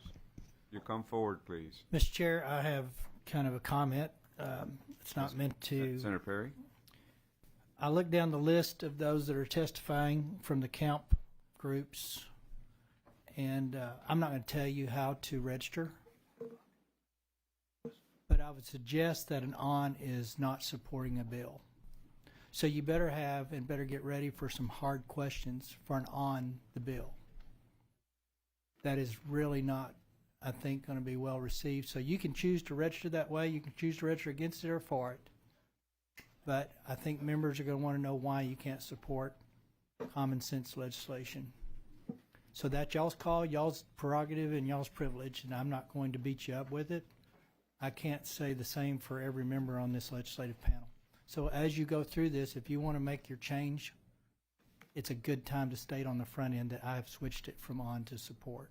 If you choose not to, the members will do what the members need to do. I appreciate that. Thank you, Mr. Chairman. I'll begin on my right. If you state your name, who you represent, and your position on the bill, and proceed. My name is Randall Daly, and I'm representing the Texas Association of Campground Owners and myself as a campground owner, and we are for this bill, and we support this bill and happy to help in any way that we can, and thank you very much for your work on this bill.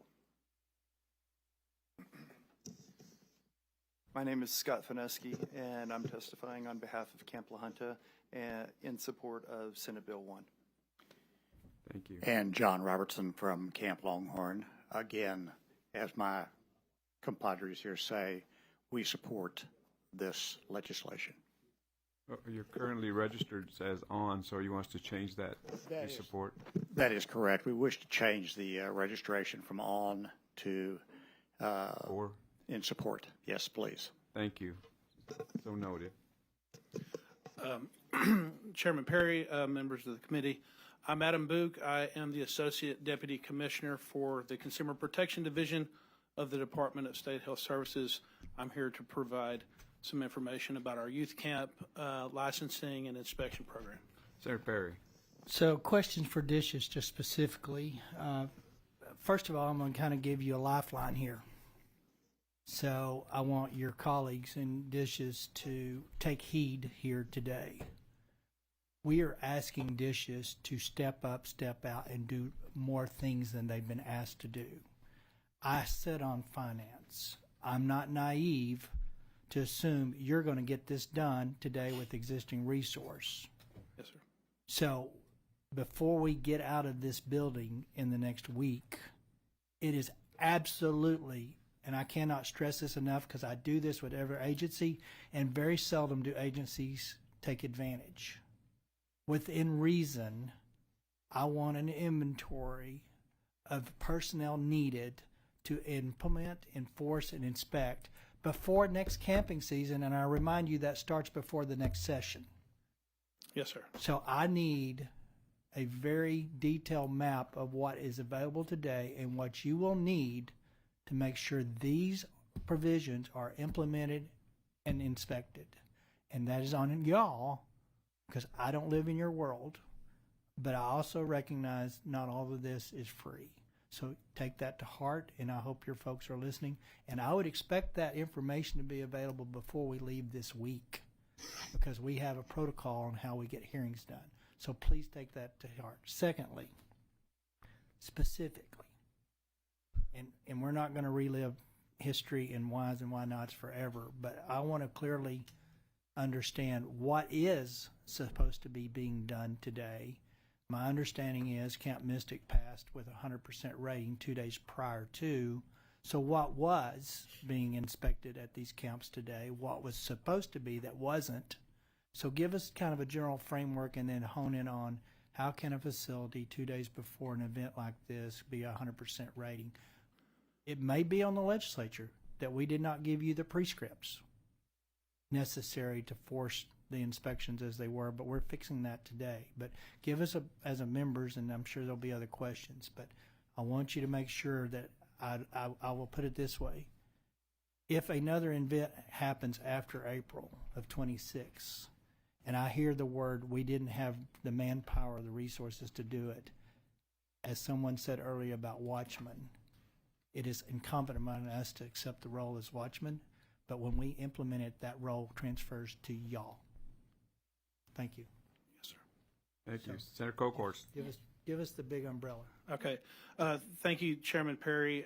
First of all, I want to say that we do have a cost estimate based on the initial SB1, and we will modify that based on your modifications that you announced this morning.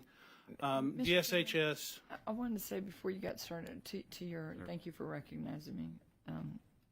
Before we get started, and that estimate is important. Mm-hmm. And I know that there would be, there is an ability to do an RTE, a request to exceed.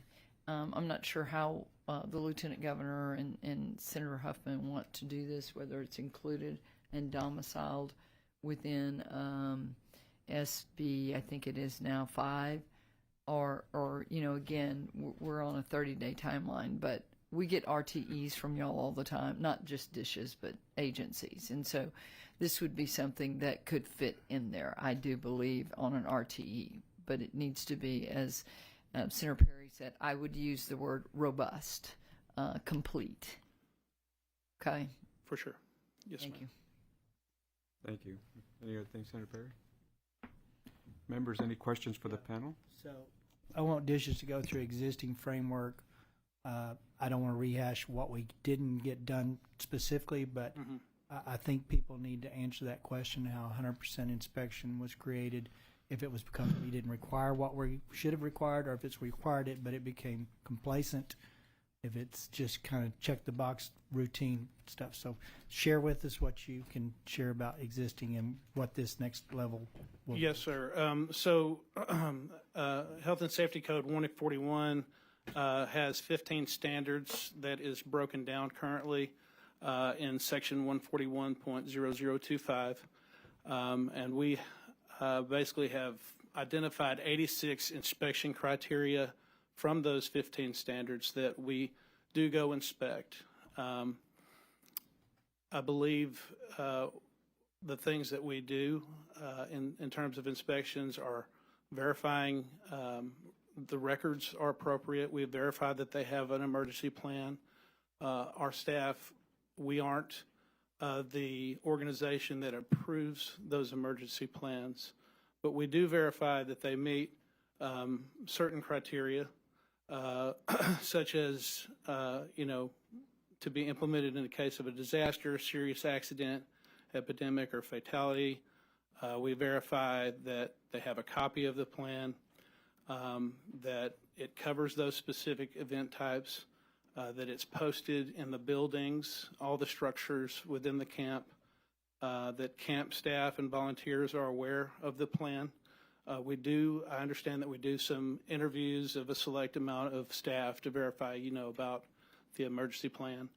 And then documentation in the office that each member is trained and properly qualified to be there with the kids. One of the things that we do verify is the, supervisor to camper ratio. So we need 1 supervisor to 10 campers. And we do verify that. Are there other specific questions that you have? That's a very broad overview of the top things. There are 86 inspection criteria that we look at, though, so I just touched on a few there. So in earlier testimonies in Kerrville, and it was a gentleman that was familiar with camp businesses and had actually worked on site with many of the camps. He made a comment that 6 of the 19 had an evacuation plan. Is it your experience that every one of the camps required to be inspected, had an evacuation plan? Or do you have deficiencies? Okay, so the requirement for an emergency plan is that it has procedures for emergency shelter and for evacuation of each occupied building in the facility. But what I'm asking compliance. How many don't have a plan, or did everyone inspected have to have a plan? Well, if you don't have an emergency plan, then it is, we do have enforcement requirements for that. We consider that like I forget what the level is. There's basically 3 levels of enforcement, and it's, you don't have an emergency plan. You can yank a license? I would have to look at that. It doesn't matter. Like I say, we're changing your world a lot, so moving forward. But I'm trying to get down to, I was told 6 of 19 in a hearing by a guy that's not in y'all's department. Okay. So the question I have, do you know how many camps didn't even have an evacuation plan? As far as I'm aware, our inspectors have verified at each of the 375 camps that we license that they had emergency plans. Those emergency plans are supposed to include evacuation. Okay. That's good information. So just FYI members, there's about 1,000 camps. 600 of them are in Chapter 54 or something. They're non-youth camp, typically other kind of venues. So they are responsible for about 354, I think is the number. So Dishes is. So that's kind of the background on that. Senate Bill 1 is the framework for what we believe that will help hopefully prevent another event like what we've just done. I caution to camps and state employees, this is only good as the people that engage it. And so one of the biggest contributors to what we found out, and it could have been any camp, I promise you it could have been any camp, was complacency and human nature and out of sight, out of mind. And 4 years from now, when this event unfortunately fades into, where only those personally affected remember it, there's a good chance that if inspectors are not extremely diligent in pursuit of making sure this stuff is followed through, we wind up with a new event regardless of what the bill says. So it's incumbent upon state agencies and members. As members, we get calls. There's so-and-so out here inspecting us, and we think they're not being fair. What can you do? So I would just say on this stuff that as members, we do assume the role and walk through what the issue is, but never yielding from what we're living through today with these families, that there's a reason we're going here. So it's real easy to get into that member role, trying to help, trying not to make anybody mad. But that's not our role. Our role is to make sure these kids are safe going forward. So, and I'm not upset with dishes, to be clear. I just think that we had a lot of complacency in box checking that becomes partly routine over time. So I appreciate that. Senator Menendez. Thank you, Mr. Chairman. Is it Mr. Buick or Buck? Book. Buick. Okay, Mr. Buick. I see you mentioned you testified that you licensed 375 camps. In FY25, yes, sir. Of those 375 camps, what schedule, what type of rotation are they on? How often do you actually have them inspected? Is it once a year? Is it once every 2 years? How often can we rely, the public rely, that they're inspected? So the way that it works, we have two different kind of license. We have new licenses, and those licensees require a pre-license inspection. So we'll get the application, we verify that they go through a background check and all that. Once the application's good, we assign an inspector to go out and conduct a pre-license inspection. Once the new camp meets their pre-license inspection, then we give them an approved license within 30 days. Okay. If we find any deficiencies during that pre-license inspection, they have 10 days to make corrections. That's the first category. The biggest category that we have are renewals. I think in FY25, we may have had one new camp license. The year before that, we may have had 3. So most of them are renewals, and the renewal applications also get a background check when they send those in. If there's any changes, our staff will communicate with them to make sure that we understand what's changed and, the application is correct. But we do an annual inspection sometime during the operational period, which is typically June through August, the youth camp season while school is out. So all 375 camps have an annual review? That is the goal. I've been told that we have some camps that are licensed that only operate like 10 days out of the summer, and those are a little harder to get to. So for FY24, we got to 95% of the licensed camps that year. But again, the goal is every camp, every year, at least once. Very good. Thank you. Thank Senator you. Kokors. Just want to follow up on a couple of questions. I have a history of different bills that were filed all the way since 1973 on camps. Some of those being waivers, carve-outs that have passed the legislature. And so just as a point of reference, we'll be looking at all of those and trying to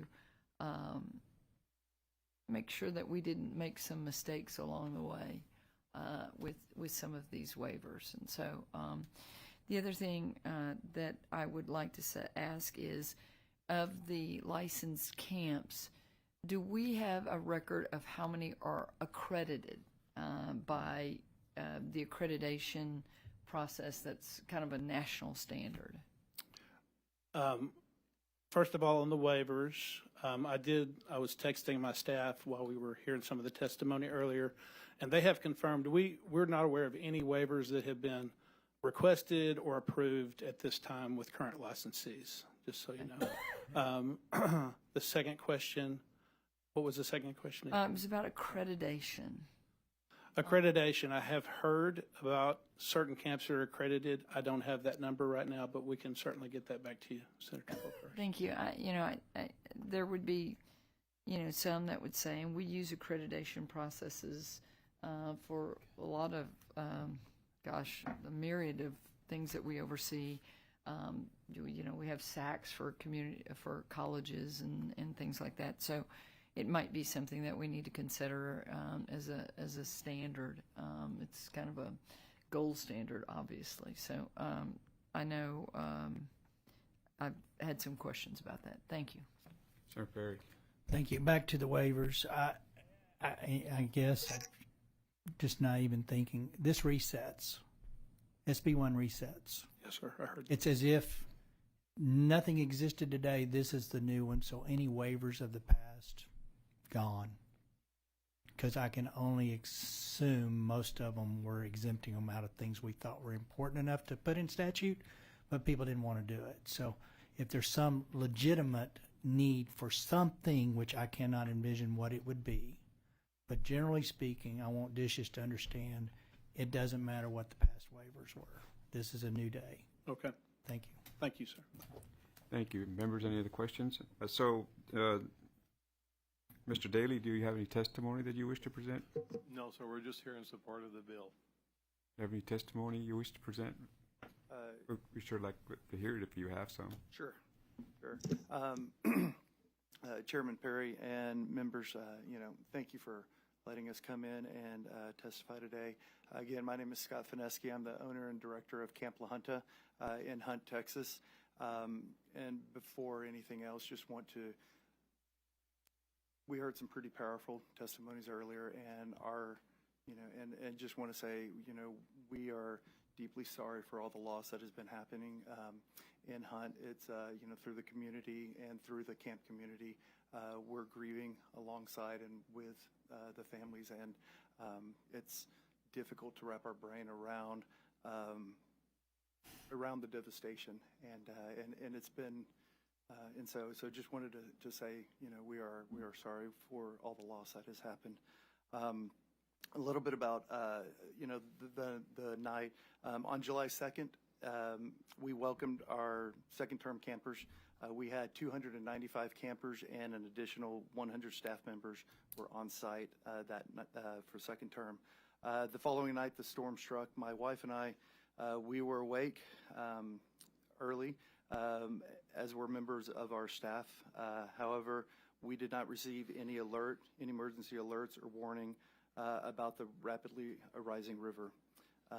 We first were indicated or found out something was happening when my wife was looking out the front window and saw a dining hall table floating across the athletic fields, and she looked at me and said, "I just saw a dining hall table." At that point, we realized that something was going on. We quickly threw on shoes and ran and sprinted to the cabins. We opened doors and woke the counselors and told them count heads and head to the maintenance road. That maintenance road is a high spot on our camp, and it's a spot that's familiar to everybody, and that's our meeting spot. The counselors, they did an amazing job in getting the kids awake and getting them out quickly of the cabins. One cabin complex began taking water on quickly, and we could not immediately reach it. I used flashlights, passed them out to the counselors, and we lit up the cabin the best that we could. There was no power at the time, and we instructed the counselors to move their campers to the rafters in the building. The rafters are accessible via bunk beds, so that and so that was that was a very doable, very understanding thing for them. While my wife was on the phone with 911 at that point. At this time, the rest of the camp was safely located at higher grounds with their counselors. Once the waters slowed to a manageable level, I accessed the cabin complex, and climbed to the rafters with the kids and said, "I know we're scared. I know, but we're brave, we're strong, and we're going to be safe." At that point, we set up a landing spot for the kids and helped them get out of the rafters, and I started evacuating the kids out of the rafters, carrying them across what was our sidewalk, but now had fast water, or had at that point water coming across it.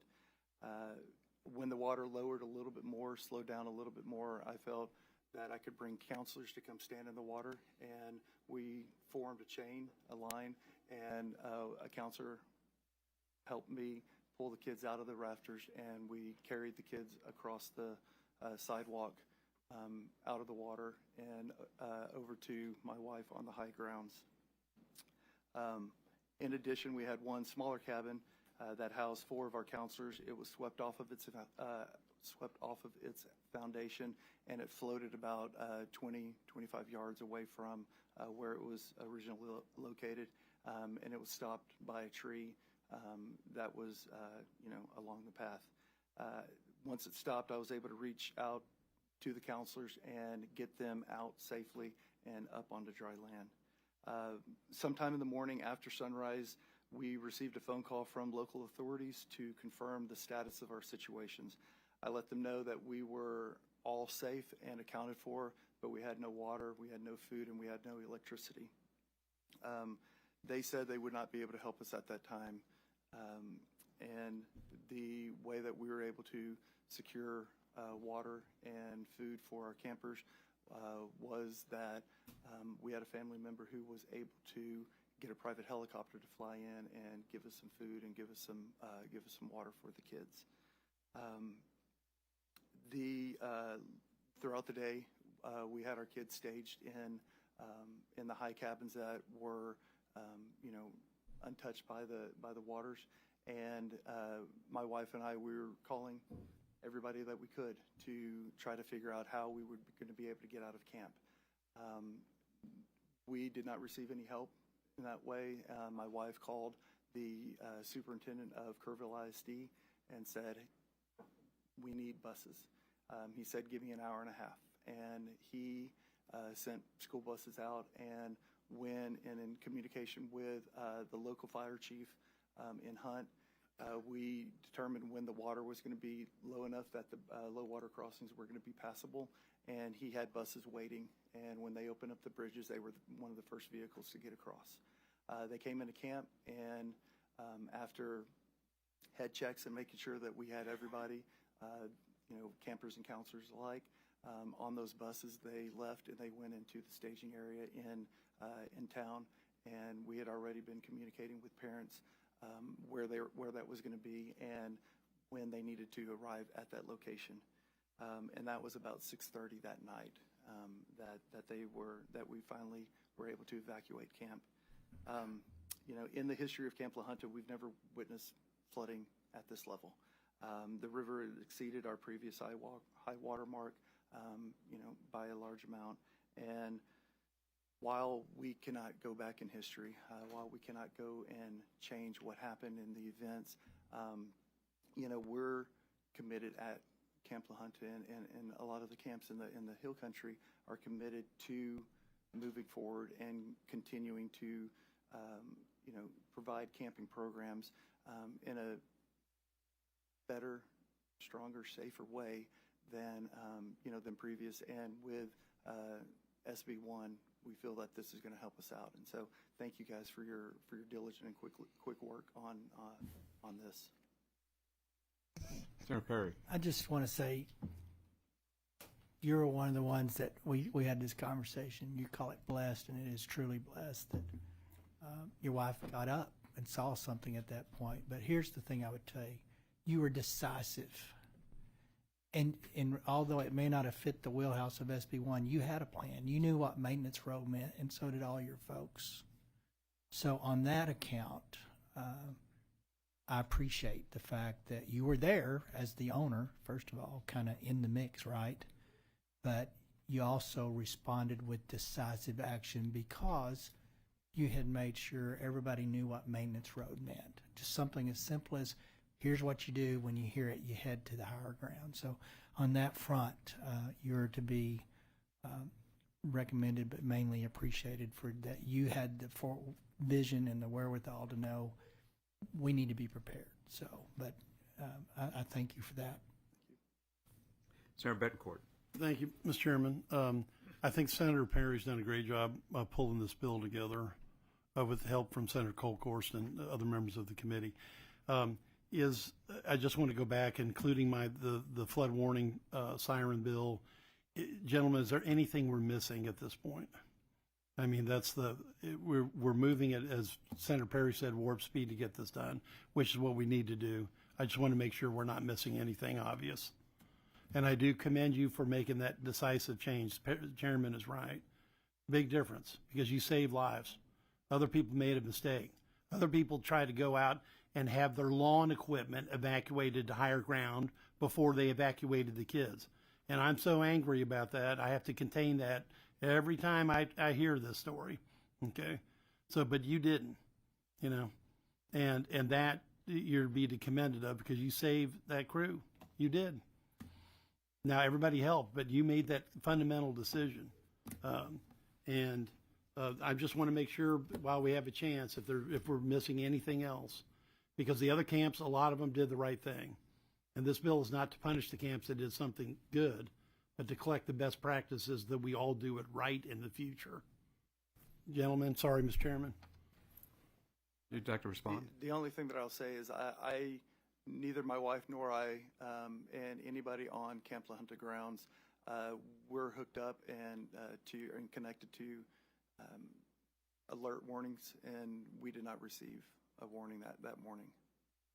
And even though you're hooked up, you didn't receive it, so you didn't get National Weather Service, or we use phones, and so our apps, and so we at that point we did have cellular, and so we did have so we were connected. We were able to place phone calls.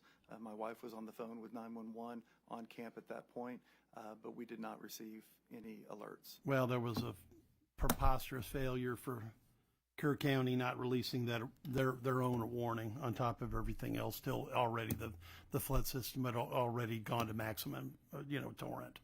So, all right, thank you, Senator Colcourt. Thank you, Senator Bencourt. Local leadership matters. It does. So, Mr. Fineski, I have to ask this question. When you saw a picnic table floating, could you give me, point of reference, a time?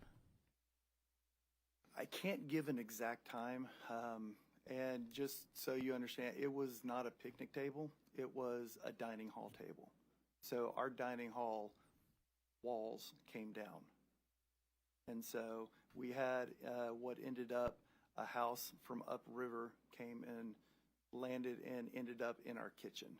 And so that's what broke through our walls.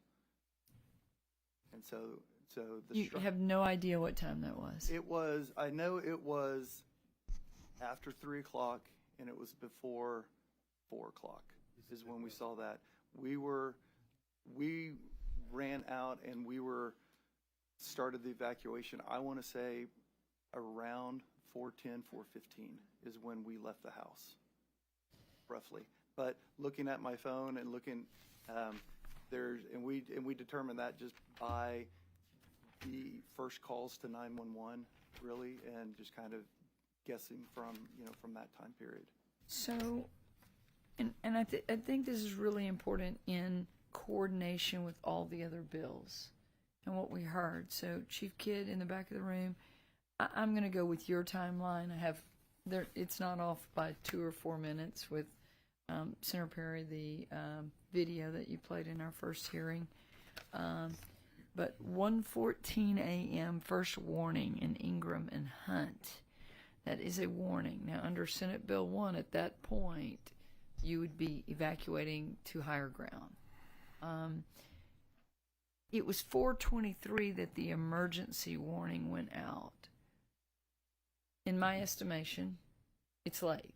And I've really focused in on, during our hearings, and Senator Perry, excellent panel of meteorologists who have talked about better instrumentation, and this is for decades, between Del Rio and Brownsville, it's 780 miles roughly, that we don't have a weather station, that maybe we should have one in between, and then the instrumentation.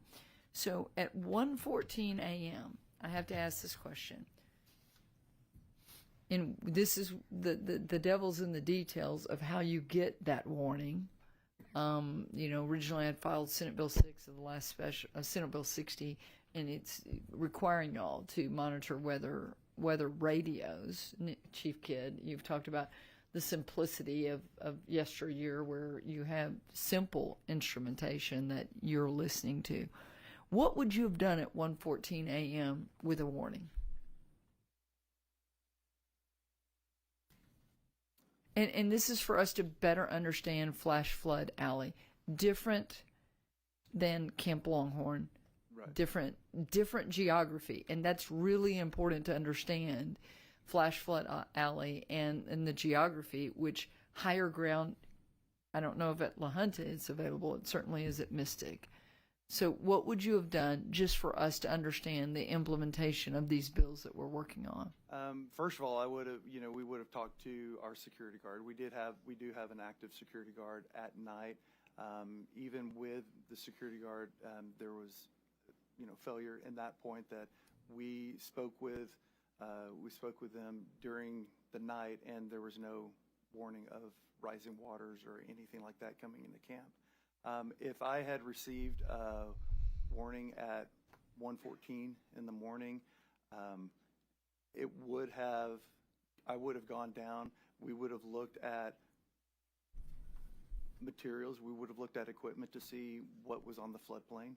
And that's the first thing that we would have done. I would have known that campers were not, down in the area. They would not have been down along the riverfront.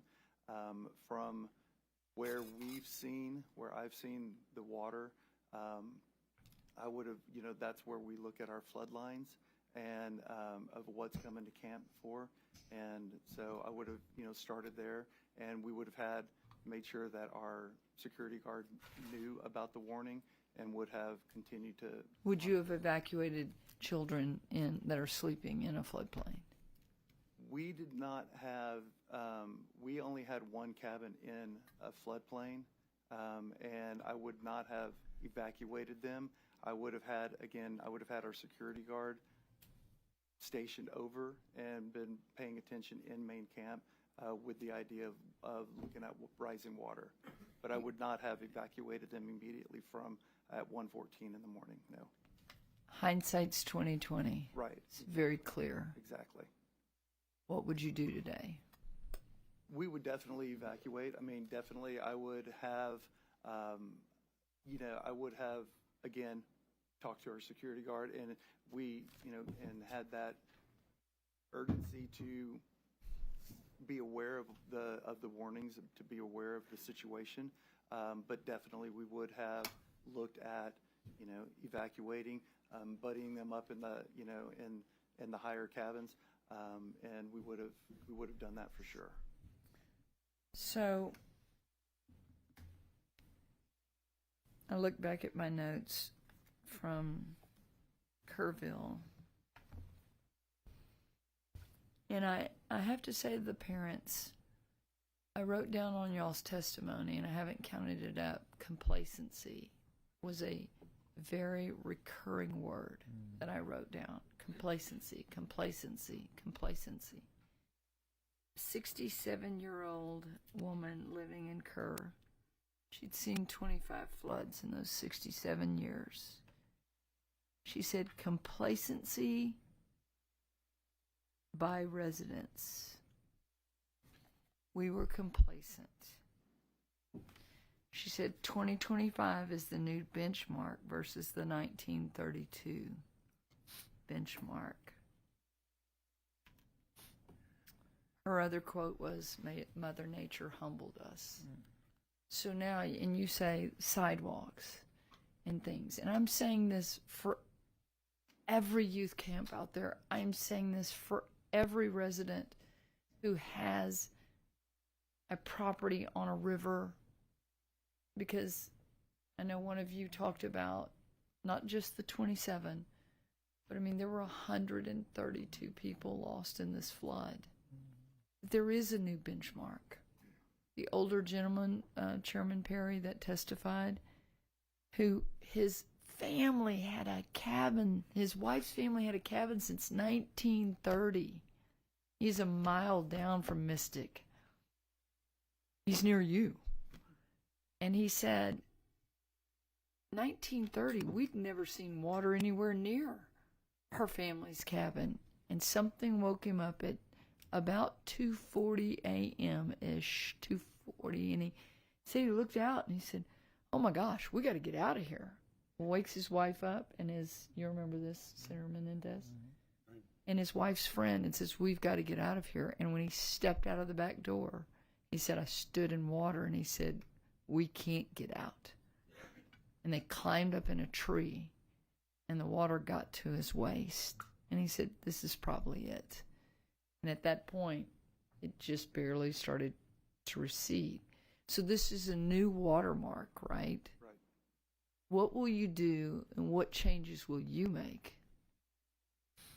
Well, I mean, for sure, the emergency planning, when we look at... Pull that microphone a little closer, because I think it's important for all camps and for all campgrounds. Senator Perry, you created a new chapter in the Health and Safety Code, and under a new section, I think it was 700 and something, for campgrounds. I mean, like, not youth camps, campgrounds. What would you do differently now? What changes are you going to make? So the first ones are going to be, obviously, the emergency evacuation plan. I mean, the way we deal with floods, because like you said, we now have a new benchmark. We know what can and will happen, and so we are going to, as an organization, we're going to, make sure that we write that down. We do train on our emergency action plan, and so we will continue to do that. We do have, and we will, and we train our kids on the emergency plan as well. On our first night, that's part of our opening night meetings, that the counselors draw attention to that plan. We address it as a camp. We do that, and the activity counselors are trained on that, because our emergency plan is not just a one-size-fits-all, because some kids will be on one side of the property while kids are on the other side of the property. So what they know from the cabin is not what they know when they're in canoeing class or something like that. And so we will continue to train, and we're going to be more diligent and just making sure that everybody truly knows our plans, and that is what we're looking at. So in following up what Senator Bentoncourt said, are we missing something? This is, and I want to say to everybody, this is just the bar. You can do more than what we put in statute. Don't do the least. Right. Do more. Right. Right? Right. And so my wife and I, we have already been asking ourselves, from the 6th, the 6th we were still, trying to figure out what happened. But, after that, we started asking ourselves those questions from a parent point of view of what can we do better? How do we do this? How do we get camp back,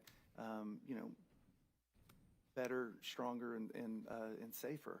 And we kind of narrowed it down, and you guys have hit it with the communications. Communications is key for us. The idea that we can communicate to our counselors without even leaving the cabin or without even leaving the house. So before even we leave, being able to communicate with them was important to us. And so we've been,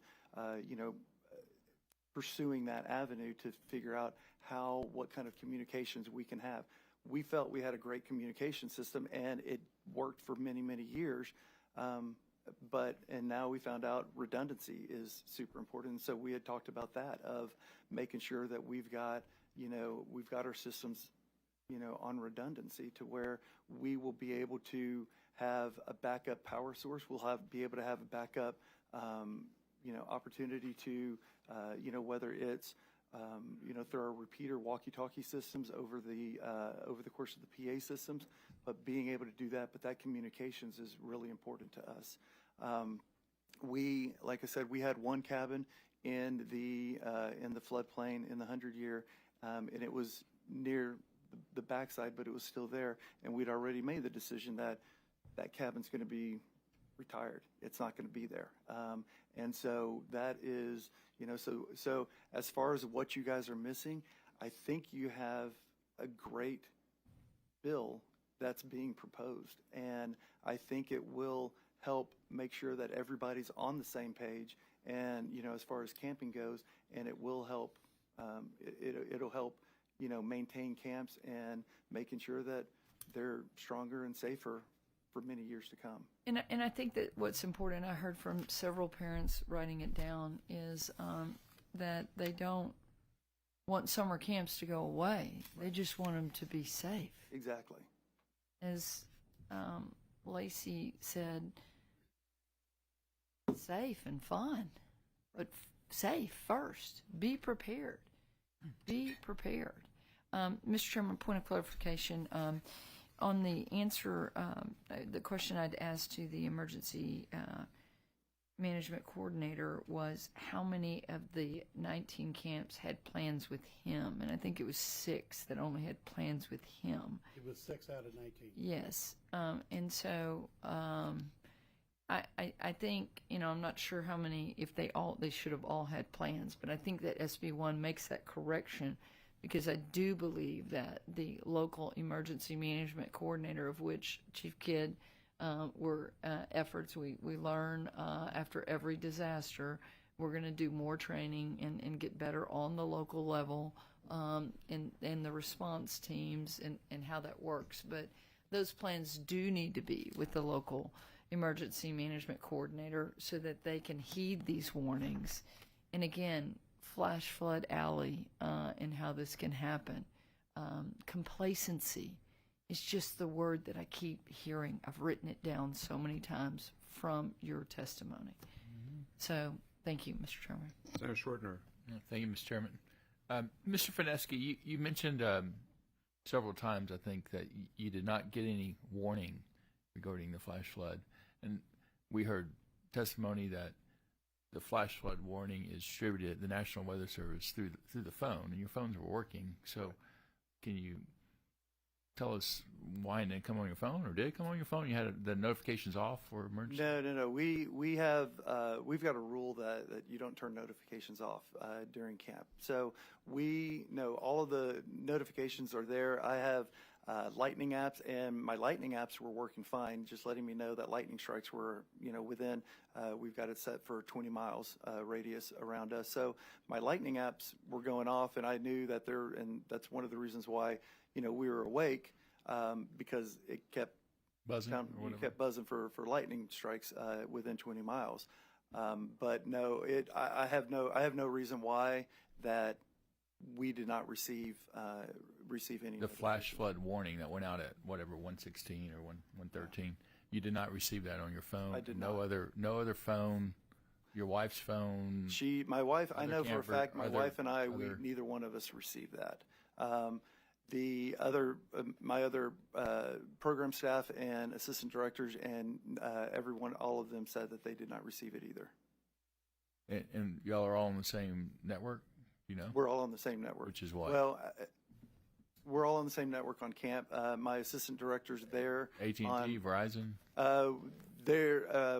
We're Verizon. I'm not sure, but we all have different. I mean, there might be a T-Mobile and an AT&T. Not everybody's on Verizon.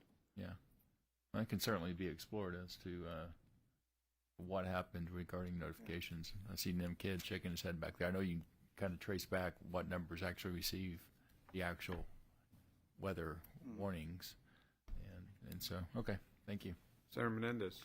Thank you, Mr. Chairman. A couple of things, Mr. Fineski. You mentioned that were a concern after you. Well, first and foremost, thank you for your decisive action, and as the chair has mentioned, and after you told everyone to evacuate to the high point in the camp, I think Maintenance Road, is that correct? That's correct. And so you get everybody to evacuate. You go back, and you know where the one where the water's in. You get them into the rafters. Then you go on to say that the whole time that this is happening, your wife's calling people, looking to see who could help and who can bring things. And at that point she was calling 911. 911. And so we started calling people to evacuate after we had everybody safe and accounted for, and we had sent first communications out to parents. And that was about what time? I think we sent our first communication out to parents at like 6:58. Okay, is so what that's it said. 6:50, almost 7 in the morning. Right. So around 7 in the morning, you also testify that you were having trouble trying to get people to come bring you anything, food, water, any way to get to you. And obviously with the low water crossing, it's very difficult to do that, correct? Correct. So it wasn't until that evening, later that evening, that I guess it was, you mentioned the Kerrville superintendent, you were able to get in touch with them, and they prepared the buses. And as soon as the water had receded enough, they were able to come in and evacuate all of the campers and the counselors and everyone. Yes. Approximately how many people do you think they evacuated? We evacuated about 400 people 400 that day. people. So I guess It is. that benefit for all of the children and all your counselors, that came directly as a coordination with the school district. That's correct.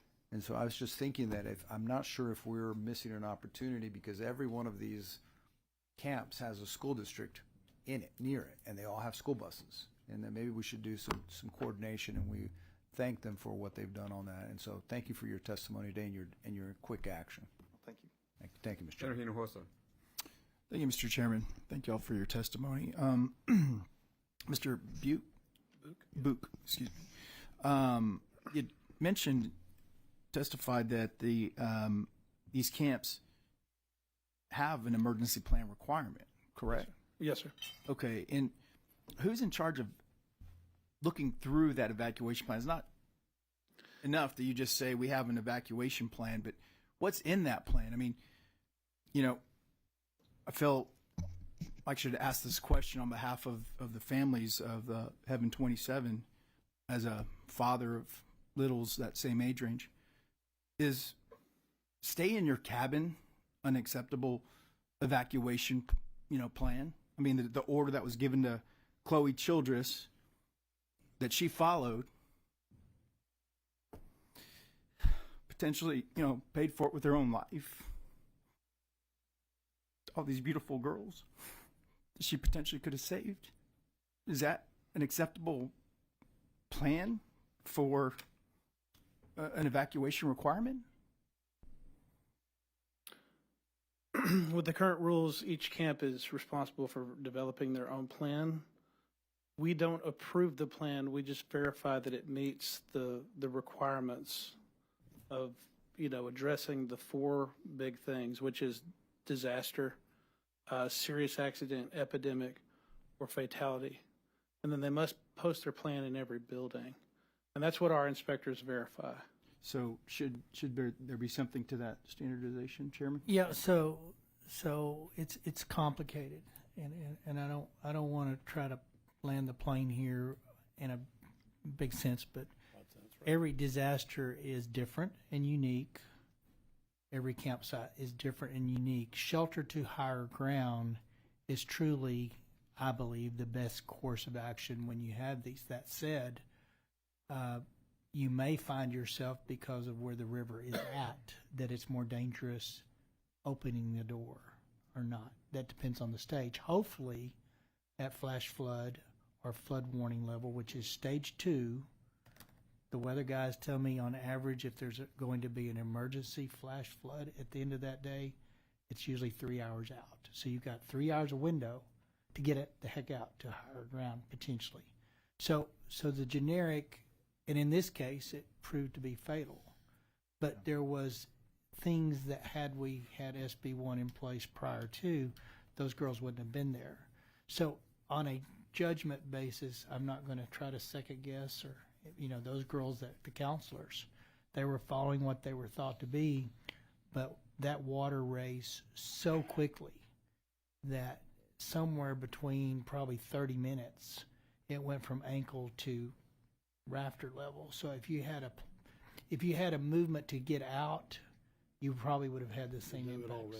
So it's a timing, it's decisive, quick action, it's objective standards. So what I hope we have done with SB1 is established an objective standard that nobody has to question. Mm-hmm. Nobody has to second guess. Nobody has to wonder, should I get out, should I not get out? You go to higher ground.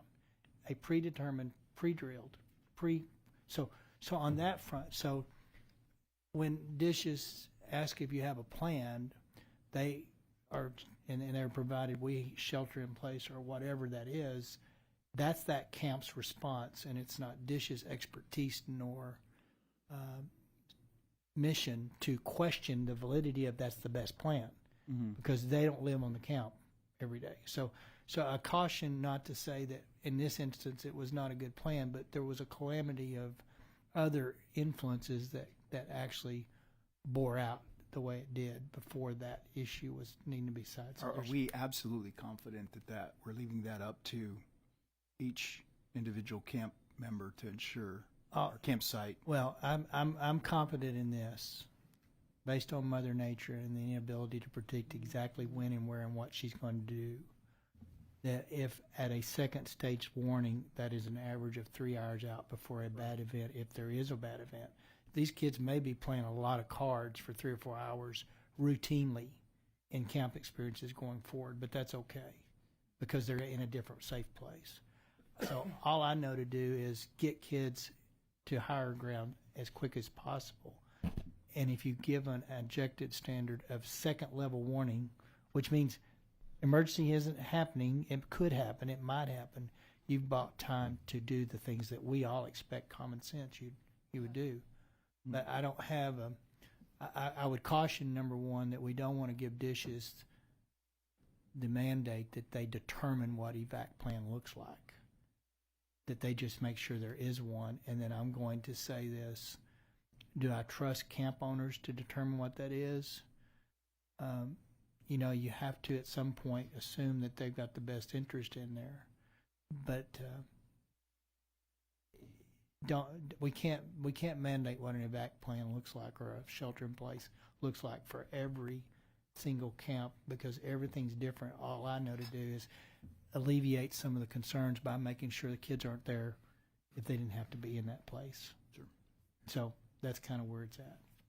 I guess to Mr. Fineski, the plan that you have in place now, I guess some of the follow-up questions you were asked, you have all the confidence that your plan, well, now going through something horrific like this, something that you've never seen before, you're confident now you would have and you did a commendable job, saving the folks in your camp, but you're still tweaking that, and you feel other camp owners near and around you can meet that standard? Yeah, 100%. I do. In camps, we, and I'll speak mainly for myself, but just, we've had conversations, amongst ourselves. We know everybody, and we deeply care for these kids. There's no question about that. This is one, and I tell our parents that, I'm going to accept we're an all-boys camp. I'm going to accept your son with the idea, and I'm going to treat them as if they're my own flesh and blood. And camp owners, camp directors, they mean that. They live by that. They worry about, I and my wife, we worry about these kids throughout the year. We check in on them. We get updates about successes and failures and life happenings throughout the year, and we give them phone calls. We give them letters. We're concerned about them. And that doesn't change when they're in our personal care. So the idea that, yes, with the guidance of SB1, I have the utmost confidence that camp directors will step up and will make those right decisions, because again, a lot of us are already asking those questions. Even some of the camps that weren't directly impacted by the flood, they're still asking those questions of, okay, well, what if it had turned, and what if it came down the North Fork instead of the South Fork? And so they're asking those questions as well. They might not have received the damage. They might not have, they're not dealing with all the stuff that the South Fork camps are, but they know that what if. And their care, they're, just along with us, it's there, and they're going to do what's right for these kids, and they're going to do everything that they can think of that's going to be right for these kids.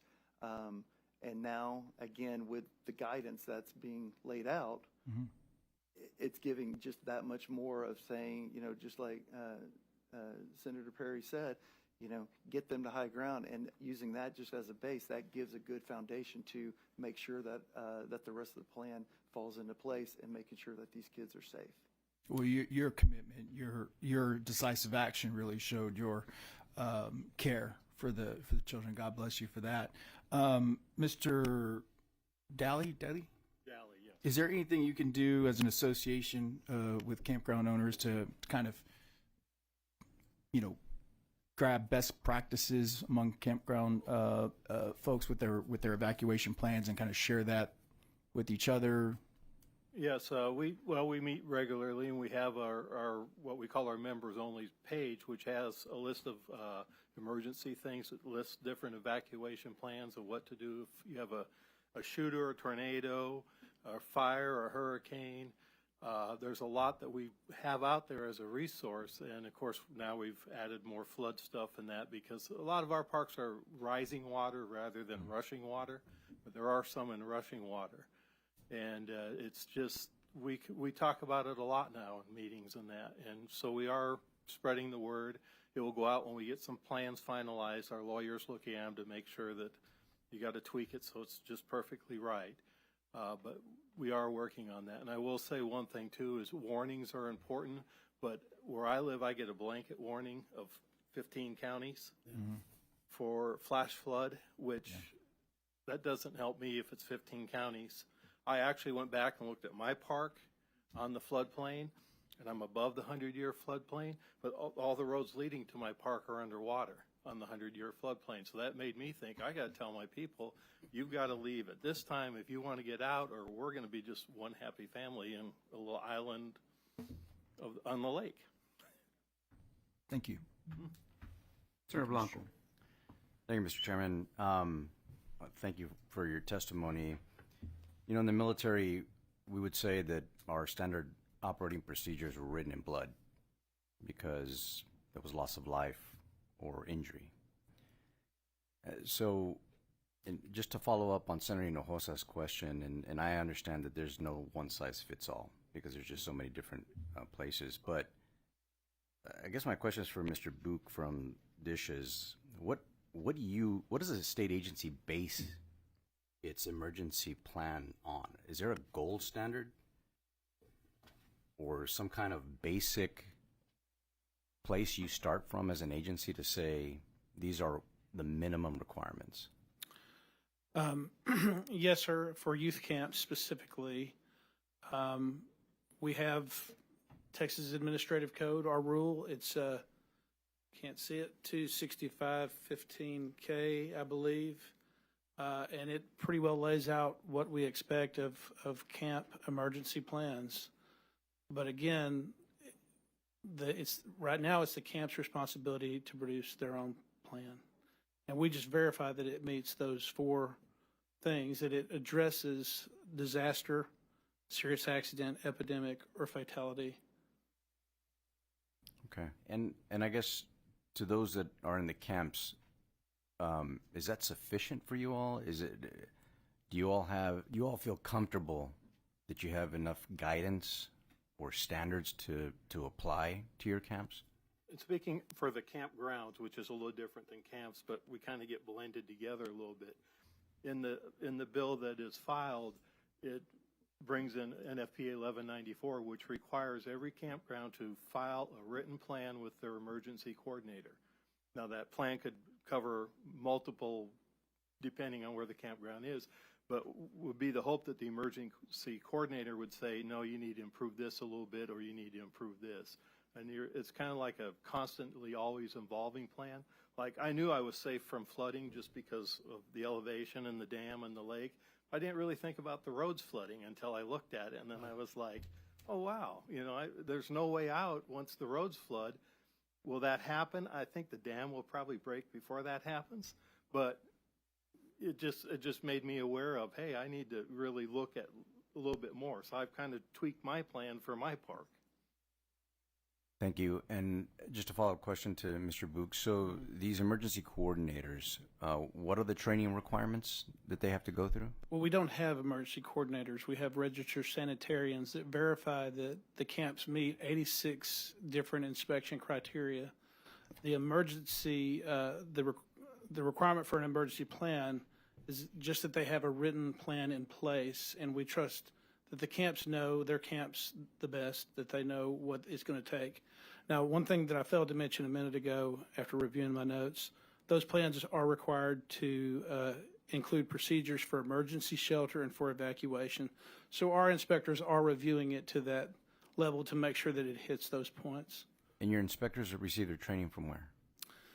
Well, they're registered sanitarians. They have to have a bachelor's in science, so many hours of science, and then they have to go through a certification process.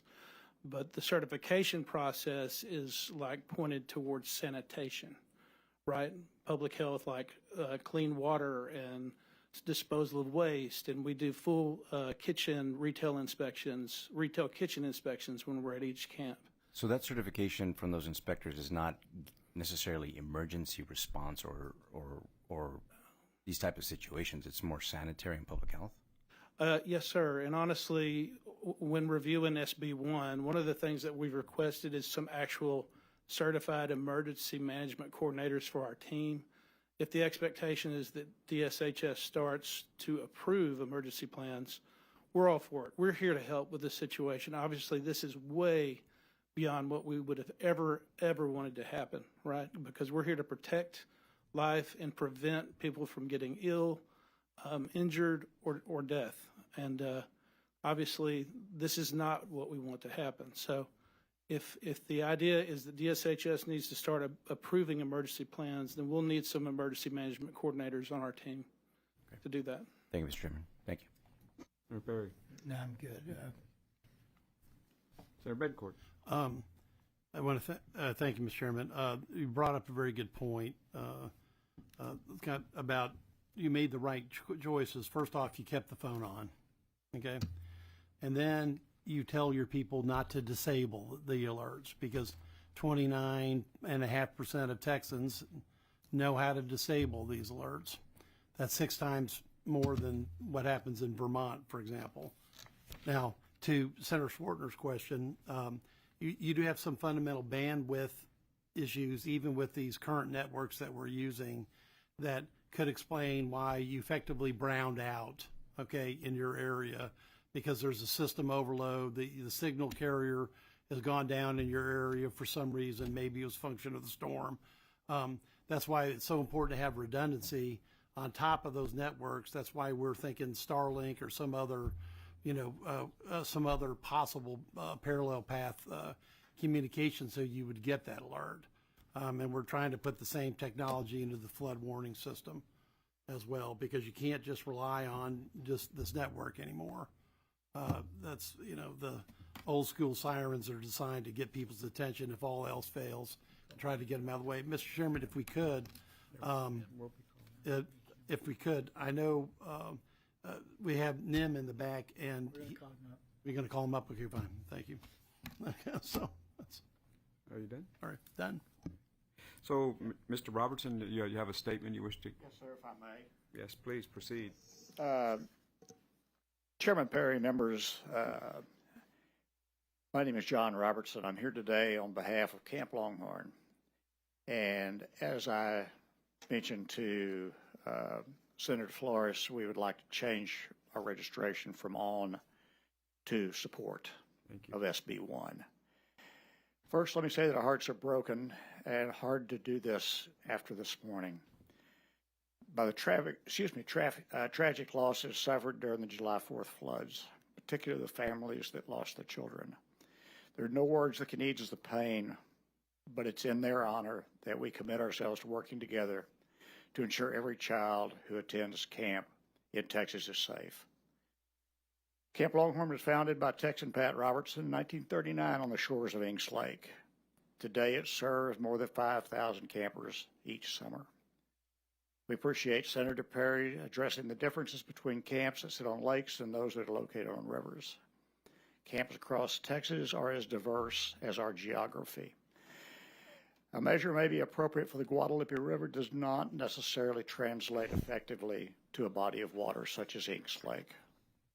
I believe that's what SB1 is a giant step forward, keeping keeping kids safe, and we're committed to work together to craft policies that both honor the memory of those lost and ensure the safety of every child who attends camp in Texas.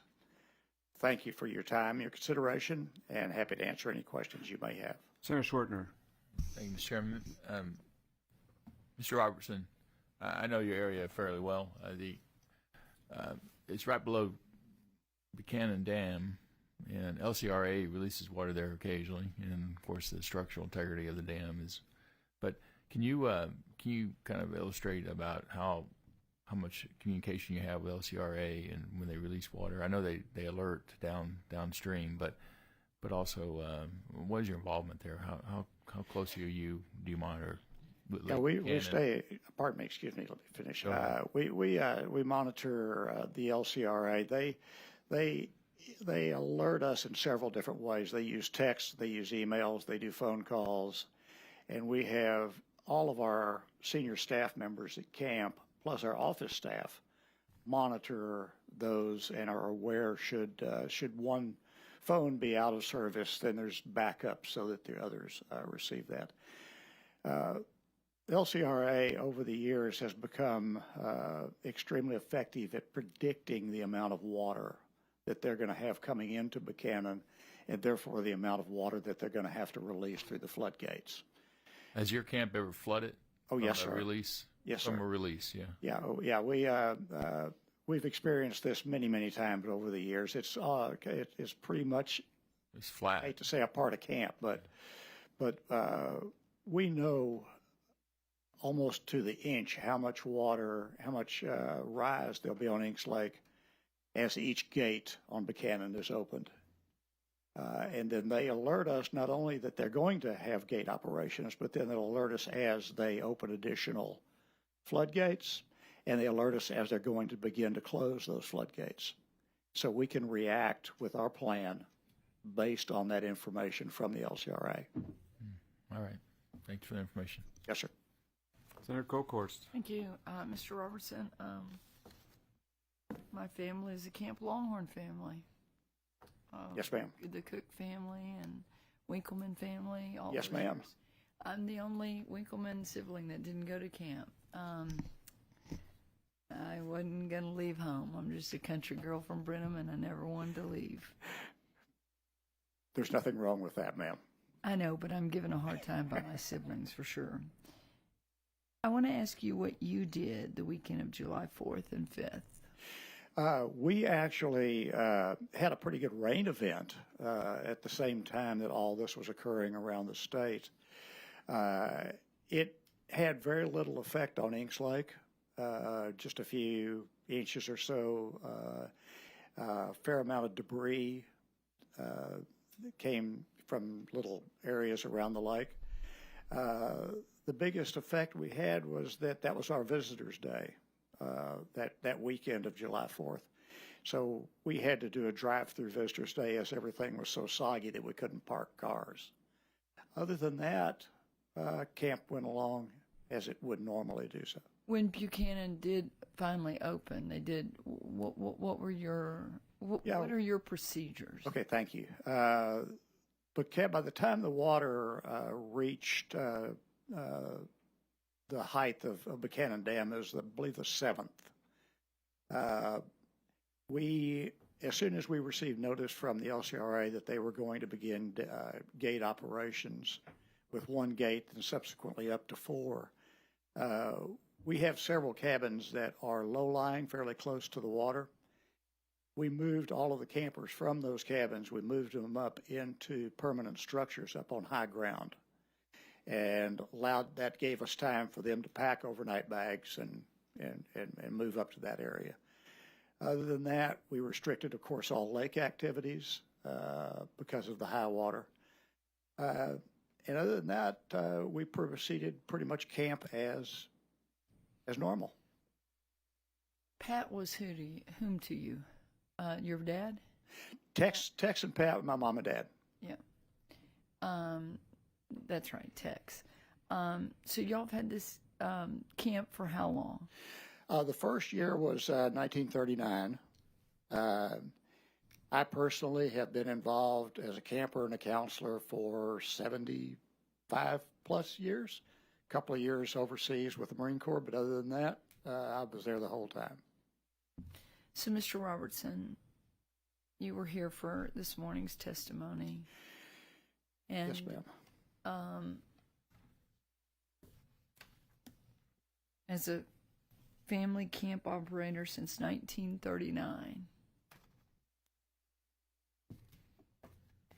what have you learned from what happened at Mystic, which is one of y'all's sister camps across the way, but a girls' camp that, you know, you've known forever?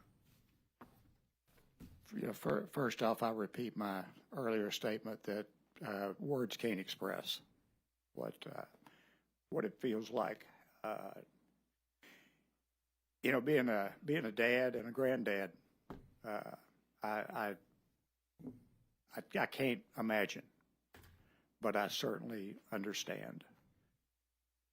Every time an event, whether it's serious as this one or minor, which occur at camps over the years, we look at everything we do in the light of that event and say, what can we do better? What if that were to happen here?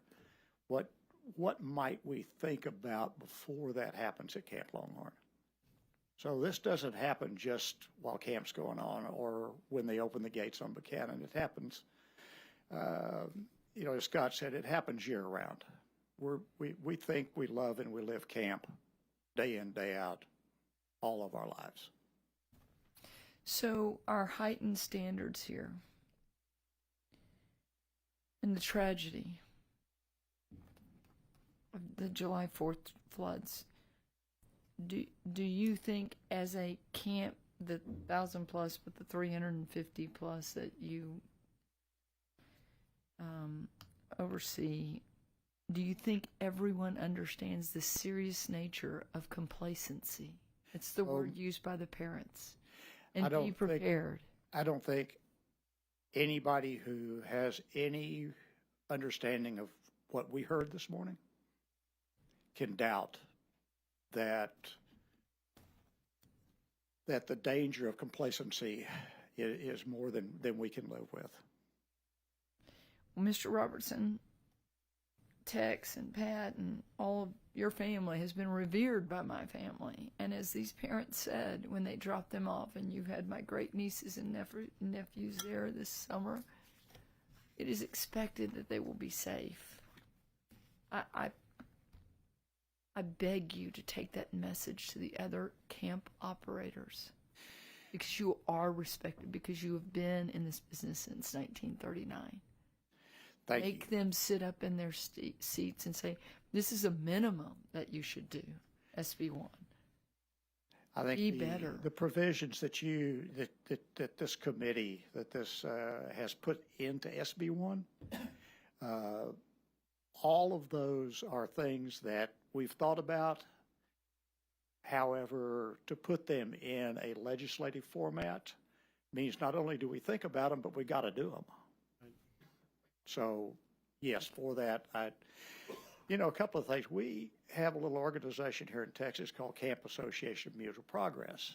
We get together once a year and we share war stories, and we have guest speakers.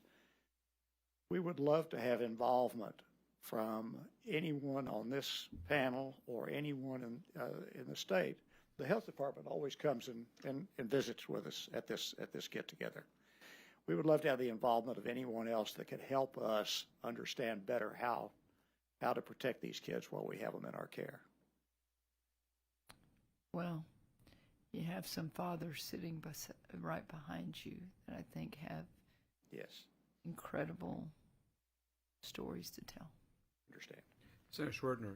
Thank you. Mr. Robertson, how many campers do you have usually? Well, At the two camps that comprise the Inks Lake location, Inks Lake and C3, at any given time, roughly 750. Yeah, it's a huge camp, right? Did y'all, the night of the tragedy, July 4th, did you receive, were you out there? Were you out there? I was not there at that time. Did they receive National Weather Service alerts on their phone? We received just typical. We don't really get. We had flash flood warnings for Burnett County and Travis County. We're just across the lake in Llano County. Yeah. And yes, they were those. We heard those alerts On the phone? Yes. Right. And what's the elevation of Camp Longhorn from water level to maximum height? From the water level to the highest point of Camp Longhorn would be Church Mountain, which would be 890 is the lake level, and about another 900 to 1,000 feet. Oh, so it's quite high. I didn't realize you had that much elevation. My niece was actually at your camp during that time. My sister and brother-in-law went and got her the next day, actually. No offense to you. That was fourth term. Yeah, there was probably a lot of those families that were excited to come get their kids that day. But on your association or group that meets, certainly emergency management coordinators would be a good group to absolutely invite and give discussion and input from a expertise standpoint. Thank you. Senator Menendez. Very quick question, Mr. Fineski. You testified that your security guard didn't get a warning, wasn't aware, didn't alert anybody, correct? Correct. Your security guard overnight, are they stationed indoors or outdoors? They're stationed outdoors. Outdoors. So they roam the grounds. Most of the time, they are concerned with outsiders coming in. Sure. And that's what they're roaming the gates and things like that. And so that's why, when there are, any warnings or anything like that we discuss that with them at that point. So, real quick. So, moving forward, when the sirens get installed, if your security guard hears, it doesn't matter if someone doesn't get something on their phone, because then the security guard can come knock on your door and awaken you and say the sirens are going off. And exactly. And and we've got communications through cell phones, and they have a walkie-talkie that I sleep with right next to my bed, and so they can communicate that way as well. Thank you, Mr. Chairman. Senator Perry. Two things real quick, and I think we're highlighting some common sense stuff, but I want to go on and noticed there's been a talk that sirens should be integrated with weather warning systems, et cetera. I would beg to differ. These are going to be so proprietary to a region and to a camp that it's incumbent upon the camp owners to probably could be integrated, but to what we've already heard, sometimes the electronics aren't working, or I get a 15 county flash flood warning which has no relevance to me. So at a minimum, an override, but it will be the camp operations that will sound the alarm, the PA, or whatever system. Secondly, is it uniform that every camp has security for all of the other disasters, bad people trying to get on? Is that something you took on yourself? Because that was a question that came up with multiple conversations I've had, my night watchman, and obviously what we're looking for there is people coming in to camp unauthorized access. Is that something that's universal, or is that something each camp decides on its own? As far as I know, there is no rule for a universal requirement, but there are a lot of camps that do that. Let me ask it this way. The geography of these are camps with young kids, girls a lot of times being on camps, and I understand security. I think y'all have a gated kind of We have a gated community. To be truthful, it's not a fence that's hard to scale. Maybe right. not. I guess my point is cameras with some person there watching activity off of cameras is probably not a bad idea. I know that people don't like that, but in the world we live in, I think that's just another one level of problems that we need to at least try to address. So I didn't know if it was required or not. I know you said you had a watchman. It's not required. We do our security, they roam. They're not stationed in one location. We do have cameras at the gates, And so, Do you have cameras along the fence or cameras around the cabin areas? we do not have any cameras inside of the actual campgrounds because we Sure. don't have that. But we do have it along the perimeter, at the gates, at the fence line. I think in a meeting with you and folks that it was mentioned that cameras are pretty cheap and night cameras are really cheap. Yep. And for like $15 a month, you can have a monitored system. Exactly. So something that we may think about between now and Thursday for sure. Thank you. Thank you. Members, any more questions? Thank you all very much for your testimony. Thank you all for being here. Thank you. At this time, I'd like to... So he just didn't actually do their PowerPoint. He kind of talked to the we don't know. Mr. Buick, we didn't ask you to do your PowerPoint presentation. I think consensus is we're good. We're good. If you're good. Of course. All right. You actually, in these kind of formats, we kind of like to just go straight to the issue and not give it the fluff of just preparation for sake of preparation. But if you had something important in your PowerPoint you wanted to let us know, we're more than willing to have that. I appreciate that, Chairman Perry. I think we covered. Thank you, sir. Appreciate it. Great, thank you for that. Thank you all for being here. At this time, I'd like to call up as a resource witness Chief Nim Kidd.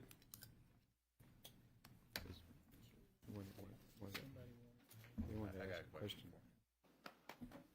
Certainly had a question. I just want to do that alerts again.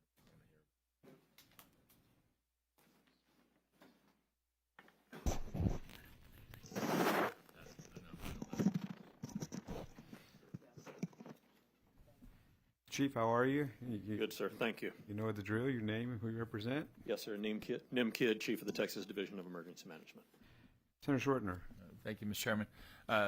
Chief Kidd, tell us again about National Weather Service alerts and how many phones don't get alerts percentage-wise, and do we have any data relative to, did they get them in the Hill Country the night of July 3rd/4th? So, thank you, Senator. So, we'll talk a little bit about the way the National Weather Service NOAA weather radios work. They're a VHF-based radio. There's about 7 different channels that broadcast from the National Weather Service offices. You may remember we have 13 National Weather Service offices in the state of Texas, in addition to 3 river forecast centers and the Southern Region home up in the Metroplex. Each meteorologist in charge and warning meteorologist from the National Weather Service local office has the capability to activate the National Weather Service NOAA weather radios. There is a system that patches that alert together to cell phone providers. And I think that's where we may have lost or have some confusion about if I can turn the alert off on my phone. Right. To your point earlier, valid point, different carriers, different cell strength, tower strength in different locations. So if you're on one carrier and I'm on another, that alert could go out, it could be broadcast. Your phone could get it, my phone could not. And so my hope is that we look at the actual NOAA weather radios. They're $35 at about every grocery store and Home Depot and Lowe's and everything else that you can find. They automatically tune to the most powerful channel in that area. They're plugged into power and they have a battery backup. But that can't be the only tool that we use. It just needs to be one of the tools that we use. I personally have very little faith in the phone's ability to know when it is in service and out of service. Nothing on the phone is going to tell you or me that my phone is not capable of getting that alert right now. I think many of us have had times when the cell works and the text doesn't, or the text works and the cellular side doesn't. So my hope is that the 2 points of contact is a good thing at a minimum of 2. I don't think it'll be a one-size-fits-all approach for every camp across the state because some will have fiber, some will have access to VHF radio, some will be so far down in canyons that VHF radio won't work, and we will need to get to the point where a responsible adult is inspecting those and verifying 2 points of contact. That system that you just mentioned has a backup, battery backup, and tunes automatically. What is that called again? The NOAA weather radios. Yeah. Is that in the bill as far as mandating that they each camp have one? Okay, thank you. That's all the questions I have for you. Thank you, sir. Sir Bedcourt. And 2 questions just to follow up on that. The bill pattern does have a NOAA weather radio in it. when we look at, because of all the things you said, the real problem is you're not sure if you're in service or not. And if you're, and that at that point in time, and that happens regularly, and you could have different providers that it could be trying to serve the same area, one's in, one's out, true? Yes, sir. Right, and you've read the same IPAW study that we have about Texans. They're quite capable. 29.5% of them are capable of turning those alerts off, and that's probably due to the geography of the state. Because just as one of the camp owners said, he's getting 15 county emergencies, and these are much more localized problems. True? Yes, sir. Now we mentioned earlier, I think it was Dishes was looking for additional people because they need some emergency management coordinators. Now, do you all have any operability of working department to department? We would be honored to support the department, sir. Okay. And just one other point. I think when we look at this integrated gauge flood warning system, to have any effect, I think we're going to probably, and I'm going to use the Upper Guadalupe River Authority as an example, where if we had a gauge that was upstream 7 miles up and it saw that meteoric rise that Senator Perry was talking about earlier, I'm going from memory, 26 feet in 45 minutes, we would have to probably signal that alarm automatically to have enough of those 24 minutes to be usable by the human beings down the road. Am I missing something? No, Senator, I don't think you're missing something. I think we should never trust a completely automated system. There always has to be a responsible adult paying attention. Right, and there has to be an override on it. But yes, I think that we'd have to go with an automatic system if we were using that gauge 24 miles up. And if we have a false positive, I'd rather have a false positive than not, because we can should be able to turn that off either automatically or if we had to, disable it. Because if we're looking at 24 minutes, by the time, and the county that we were in, there'd be no way there'd be an intervention with those authorities to be able to say, I've got a positive signal, should I, hit the siren? If we're looking at that type of meteoric rise, we have to automatically hit that siren. Because, we only had 24 minutes before that wall of water consumed everyone downstream. Yes, sir. Thank you. Any other questions for the chief? Any other Thank you. questions? Thank you, chief. For being here. I know you've been standing up, but I guess that was your choice. Yes, sir. All right. Out of honor and respect, and it's been mentioned many times, and Governor Abbott has been very, very clear, crystal clear with me. We are not stopping the search for SEAL. Thank you. Do that one more time. Say that again. Governor Abbott has been crystal clear with me.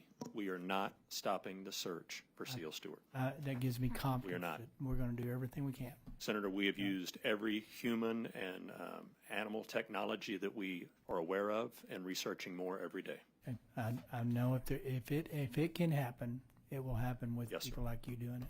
Yes, sir. Thank you. Thank you very much for that, chief. With that, members, that concludes our invited testimony.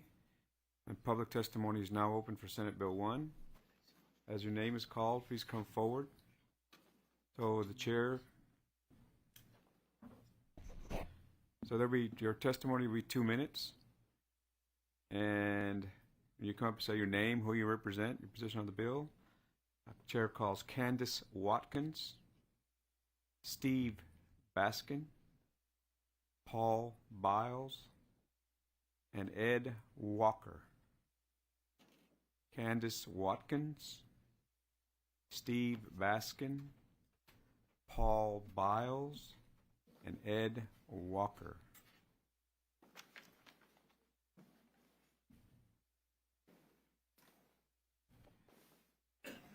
So we begin to my right, please, and you state your name, who you represent. You have 2 minutes. Yes, sir. Thank you First for of all, being here. thank you all. Chairman Perry and committee, thank you for all the work you've done on this and also the hours of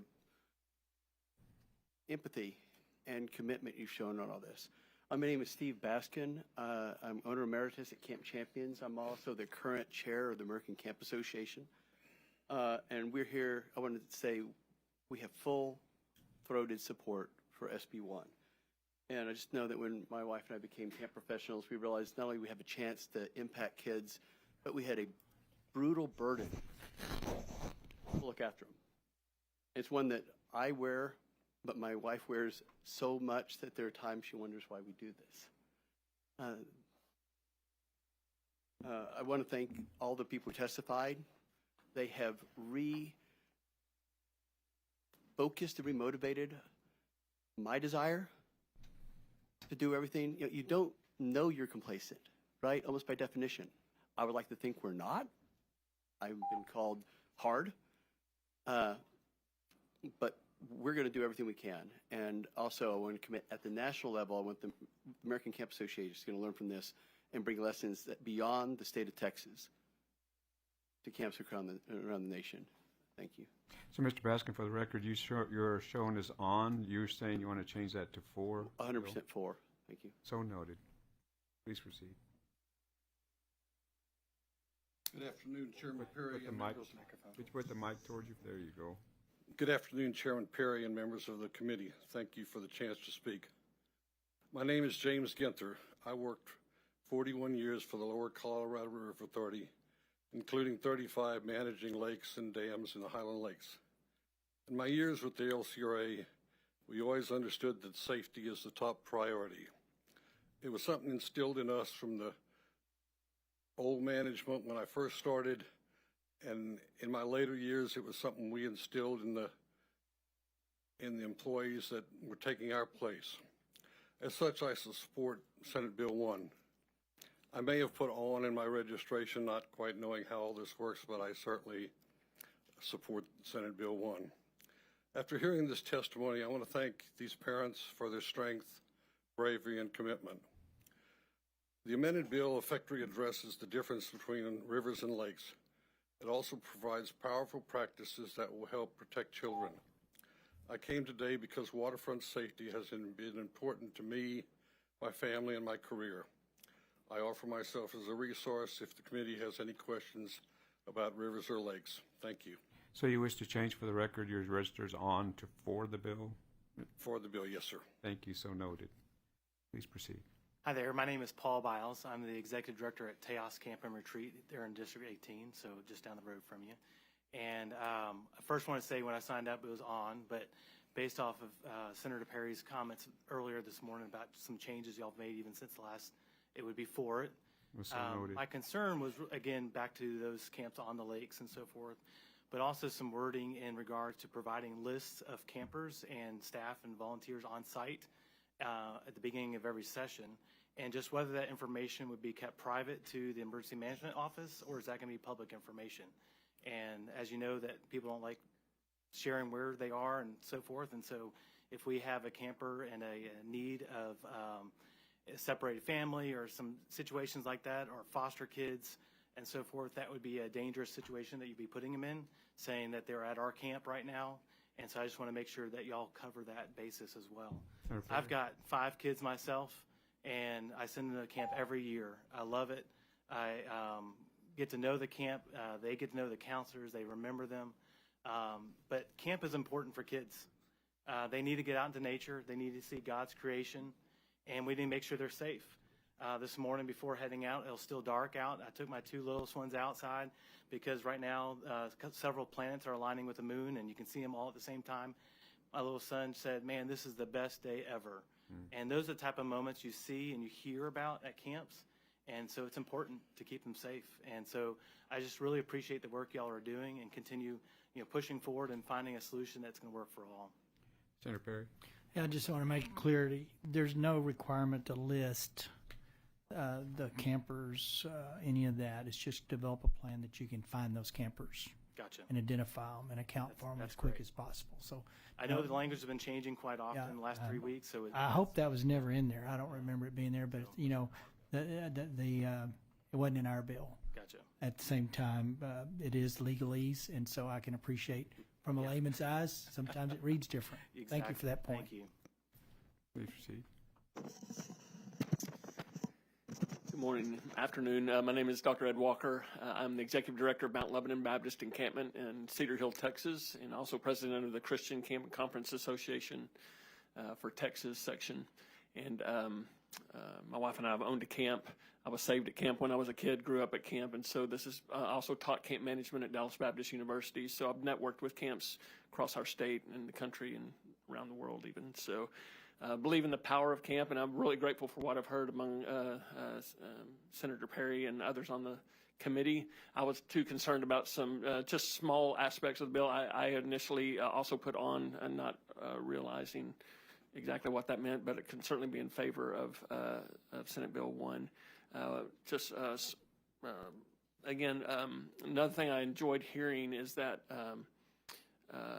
our concerns I have sometimes with legislation with the best intent, it can really do damage. Some of that because of inspectors who may not understand camp or who may mostly be in food service and are then expected to understand what camps operate. And I want to make sure the bill would focus on that. Also, there have been waivers in the past. For example, about 20 years ago, the legislature passed child protection training that we go through to make sure children are safe when they come to camps. And every adult volunteer from churches goes through that. They pass tests. They give us that information. And yet the next year after that was implemented, colleges were exempt from that. And so you can send your 10-year-old to a college campus. They can stay in a dorm room. Those food service personnel are not child protection trained.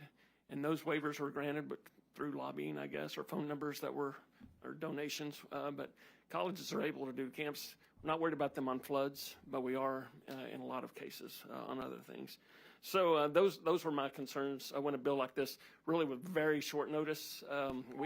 We're the largest church camp, so we'll have 12,000 campers, 1,200 a week. Thank you. And so appreciate what y'all are doing. Thank you for your testimony, Senator Perry. Thank you for highlighting that other area that's outside the scope of SB1. But,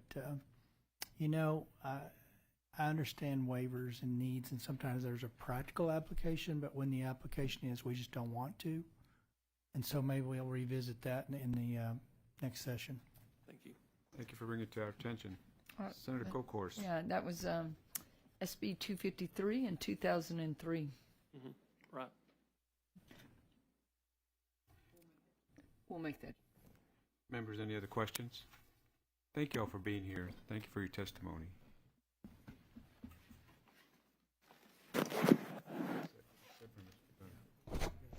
Just three.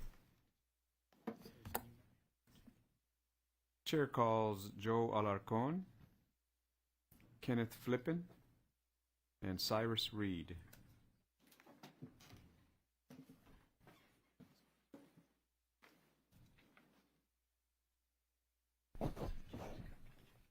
Changed to 4.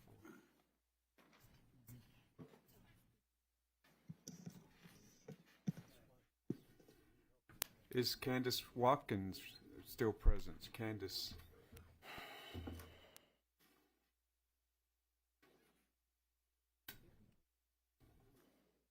We'll begin on my right. Can you state your name, who you represent, position on the bill, and you have 2 minutes. Yes, my name is Joe Alarcon. I am the CEO of Cedar Canyon Camps from Happy, Texas. Thank you for having me. Real quick, I am here to voice the strong support of Senate Bill 1, the Camp Reform Bill, to urge you to strengthen it with one critical missing element: emergency notification and communication. You asked a really great question earlier as to what are we missing. At the end of the day, it's really, really simple. It's going to be clear direction, notification, and implementation. Those are the 3 things that have been missing, and we're working towards that. My biggest concern is that when it comes to notification, at the end of the day, where I am at, I too, like many, am not getting proper communication and good information in order for me to make a good decision. The nearest weather station is miles away, and whenever those warnings do go off, they are inaccurate. Since the Mystic Camp incident, and my heart grieves for those families, because I know what it's like to have a camp failure. My son was a victim at Kanakuk, and as a result, I have lost a son as well. So I know what it's like to have a camp failure. And so this testimony is personal to me, and my ultimate goal is to keep campers safe. But we have to, in this bill, We have to be putting measures in here that focus on tie in and also put some mandates that require the emergency management system, whatever it looks like, to make sure that we get good communication. I'm begging for help.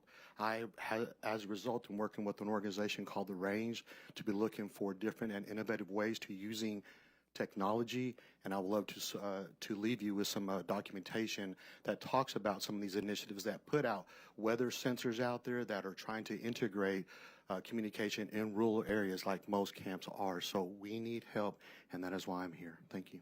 Thank you.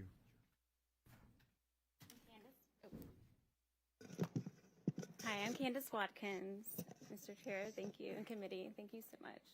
I could just feel the love, and it's greatly appreciated. I'm one of the mothers, Callie, the McCown family's family friend, and so I'm here as Callie's friend and someone who was blessed to have her daughter, Lenny, as my daughter's best friend and as my bonus daughter. In our home, Lenny wasn't just Blakely's best friend. She was our family. She was our giggle buddy, our joy. Losing her has left a hole in our hearts that will never be filled. Lenny left a lasting mark on my daughter Blakely's life. Every day I see how much she misses her. She asks me like the hardest questions at night before bed. And then, yes, actually this morning, she mentioned that yesterday, her first day of school, at lunchtime, she waited by the door for Lenny to come out to give her a hug, and she wasn't there. The last day they spent together, they were being so silly. They were pretending they were little chefs and just giggling and asking what my order was. And I took pictures and sent them to Callie saying, I'm saving these for their high school graduation slideshow. I never imagined they wouldn't make it to high school together. For me, I carry the heartbreak of losing Lenny, who I loved like my own. And for Callie, Michael, Bates, and George, and the whole entire family, it is the unbearable pain and heartbreak of living without her. Blakely also lost 2 other friends that day, a reminder that so many families are grieving the same tragedy. The ripple effect of this loss reaches far and wide. It has changed lives forever. This wasn't just a flood. Floods are inevitable, but the tragic loss of life is a sad reminder of how deeply unprepared we can be. My hope is that these girls' memory moves all of us to act, so no other family has to carry this kind of loss. Thank you. Thank you for your testimony. Thank you for being here. Thank you. Kenneth Flippin with the Texas chapter of the U.S. Green Building Council.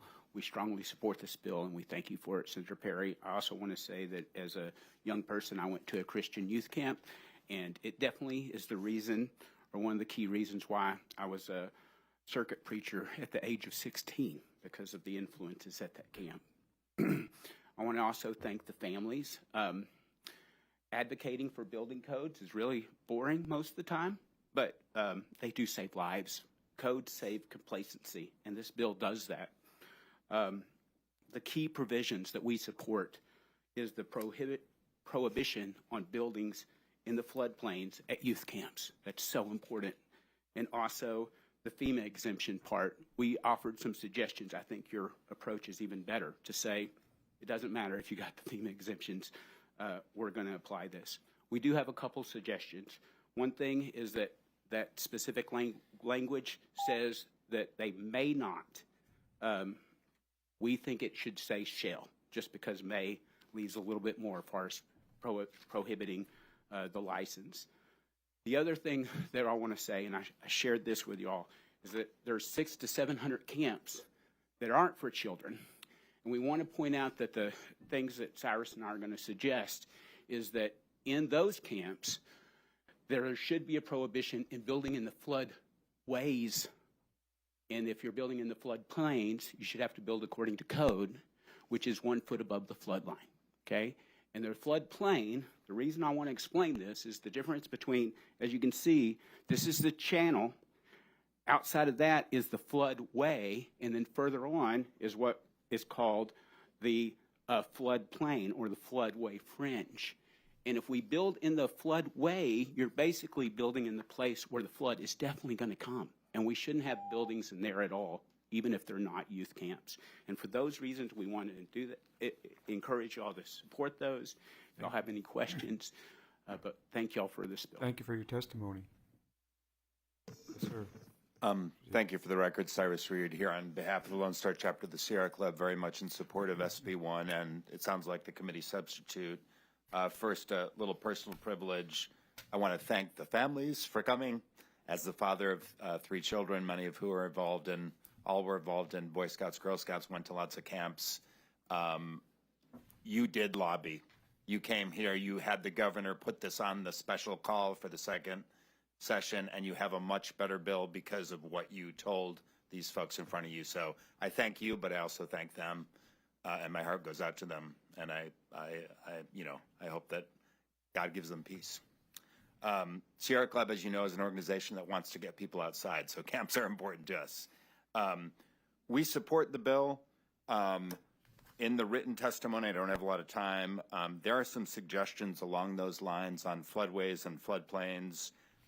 There may be, and it sounds like your committee sub is dealing a little bit with this, but there may be areas where it's okay to build in the floodplain if you put in some protections on the type of construction you do. And there are modern codes. The American Society of Civil Engineering has both a 2414 and now a 2424 suggestions for how to build in floodplains, looking at minimum finished first floor elevation of all new developments, looking at allowances, looking at some of the flood protection aspects and flood resistance materials are all things that we could consider.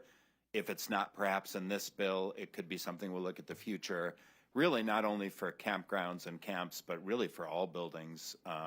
We as a state, and I've mentioned this before, at least in the counties, we have a minimum codes that's based on 2006. Obviously, many counties have now gone beyond that, but establishing some minimum standards, maybe having Water Development Board look at guidelines for within the floodplains are things we should look at in the future. And there's some more issues in my testimony, but I'm happy to work with this committee, and I appreciate this. Thank you for your testimony.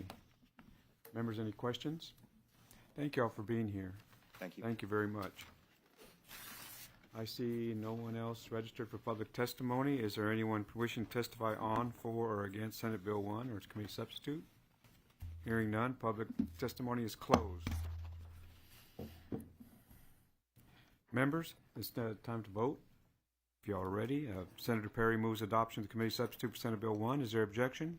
Hearing none, the committee substitute is adopted.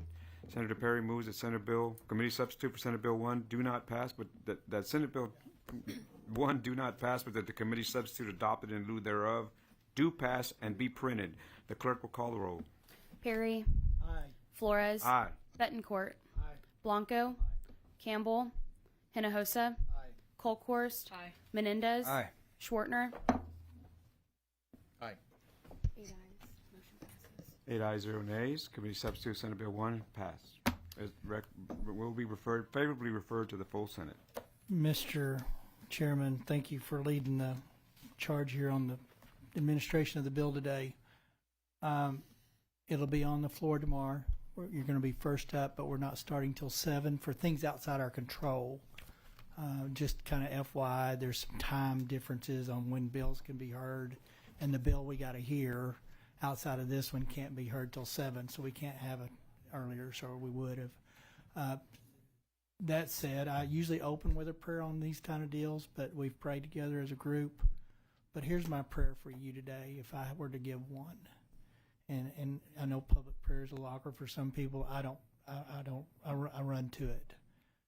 But I pray for reconciliation of your hearts and the anger that's human nature. There's just, there's such an anger, but the guilt that comes with I coulda, shoulda, woulda. This is what we live with on this side of a perfection.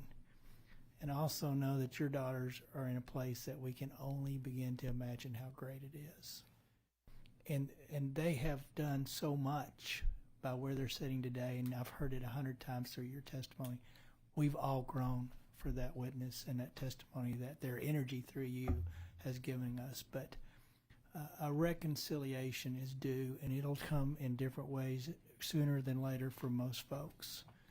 But it's natural to go through grief in that process. So don't run from it, run to it. And when I got nothing left, and it shouldn't be this way, I always turn to the guy that created me, because he promises a better day. So with that in mind, I hope you can leave with comfort and confidence that your goal of doing something that's permanently going to help people going forward has been met, has been achieved. Well done. But also on a personal level, there's not any words that I'm going to tell you or say that's going to fill that heart and that void.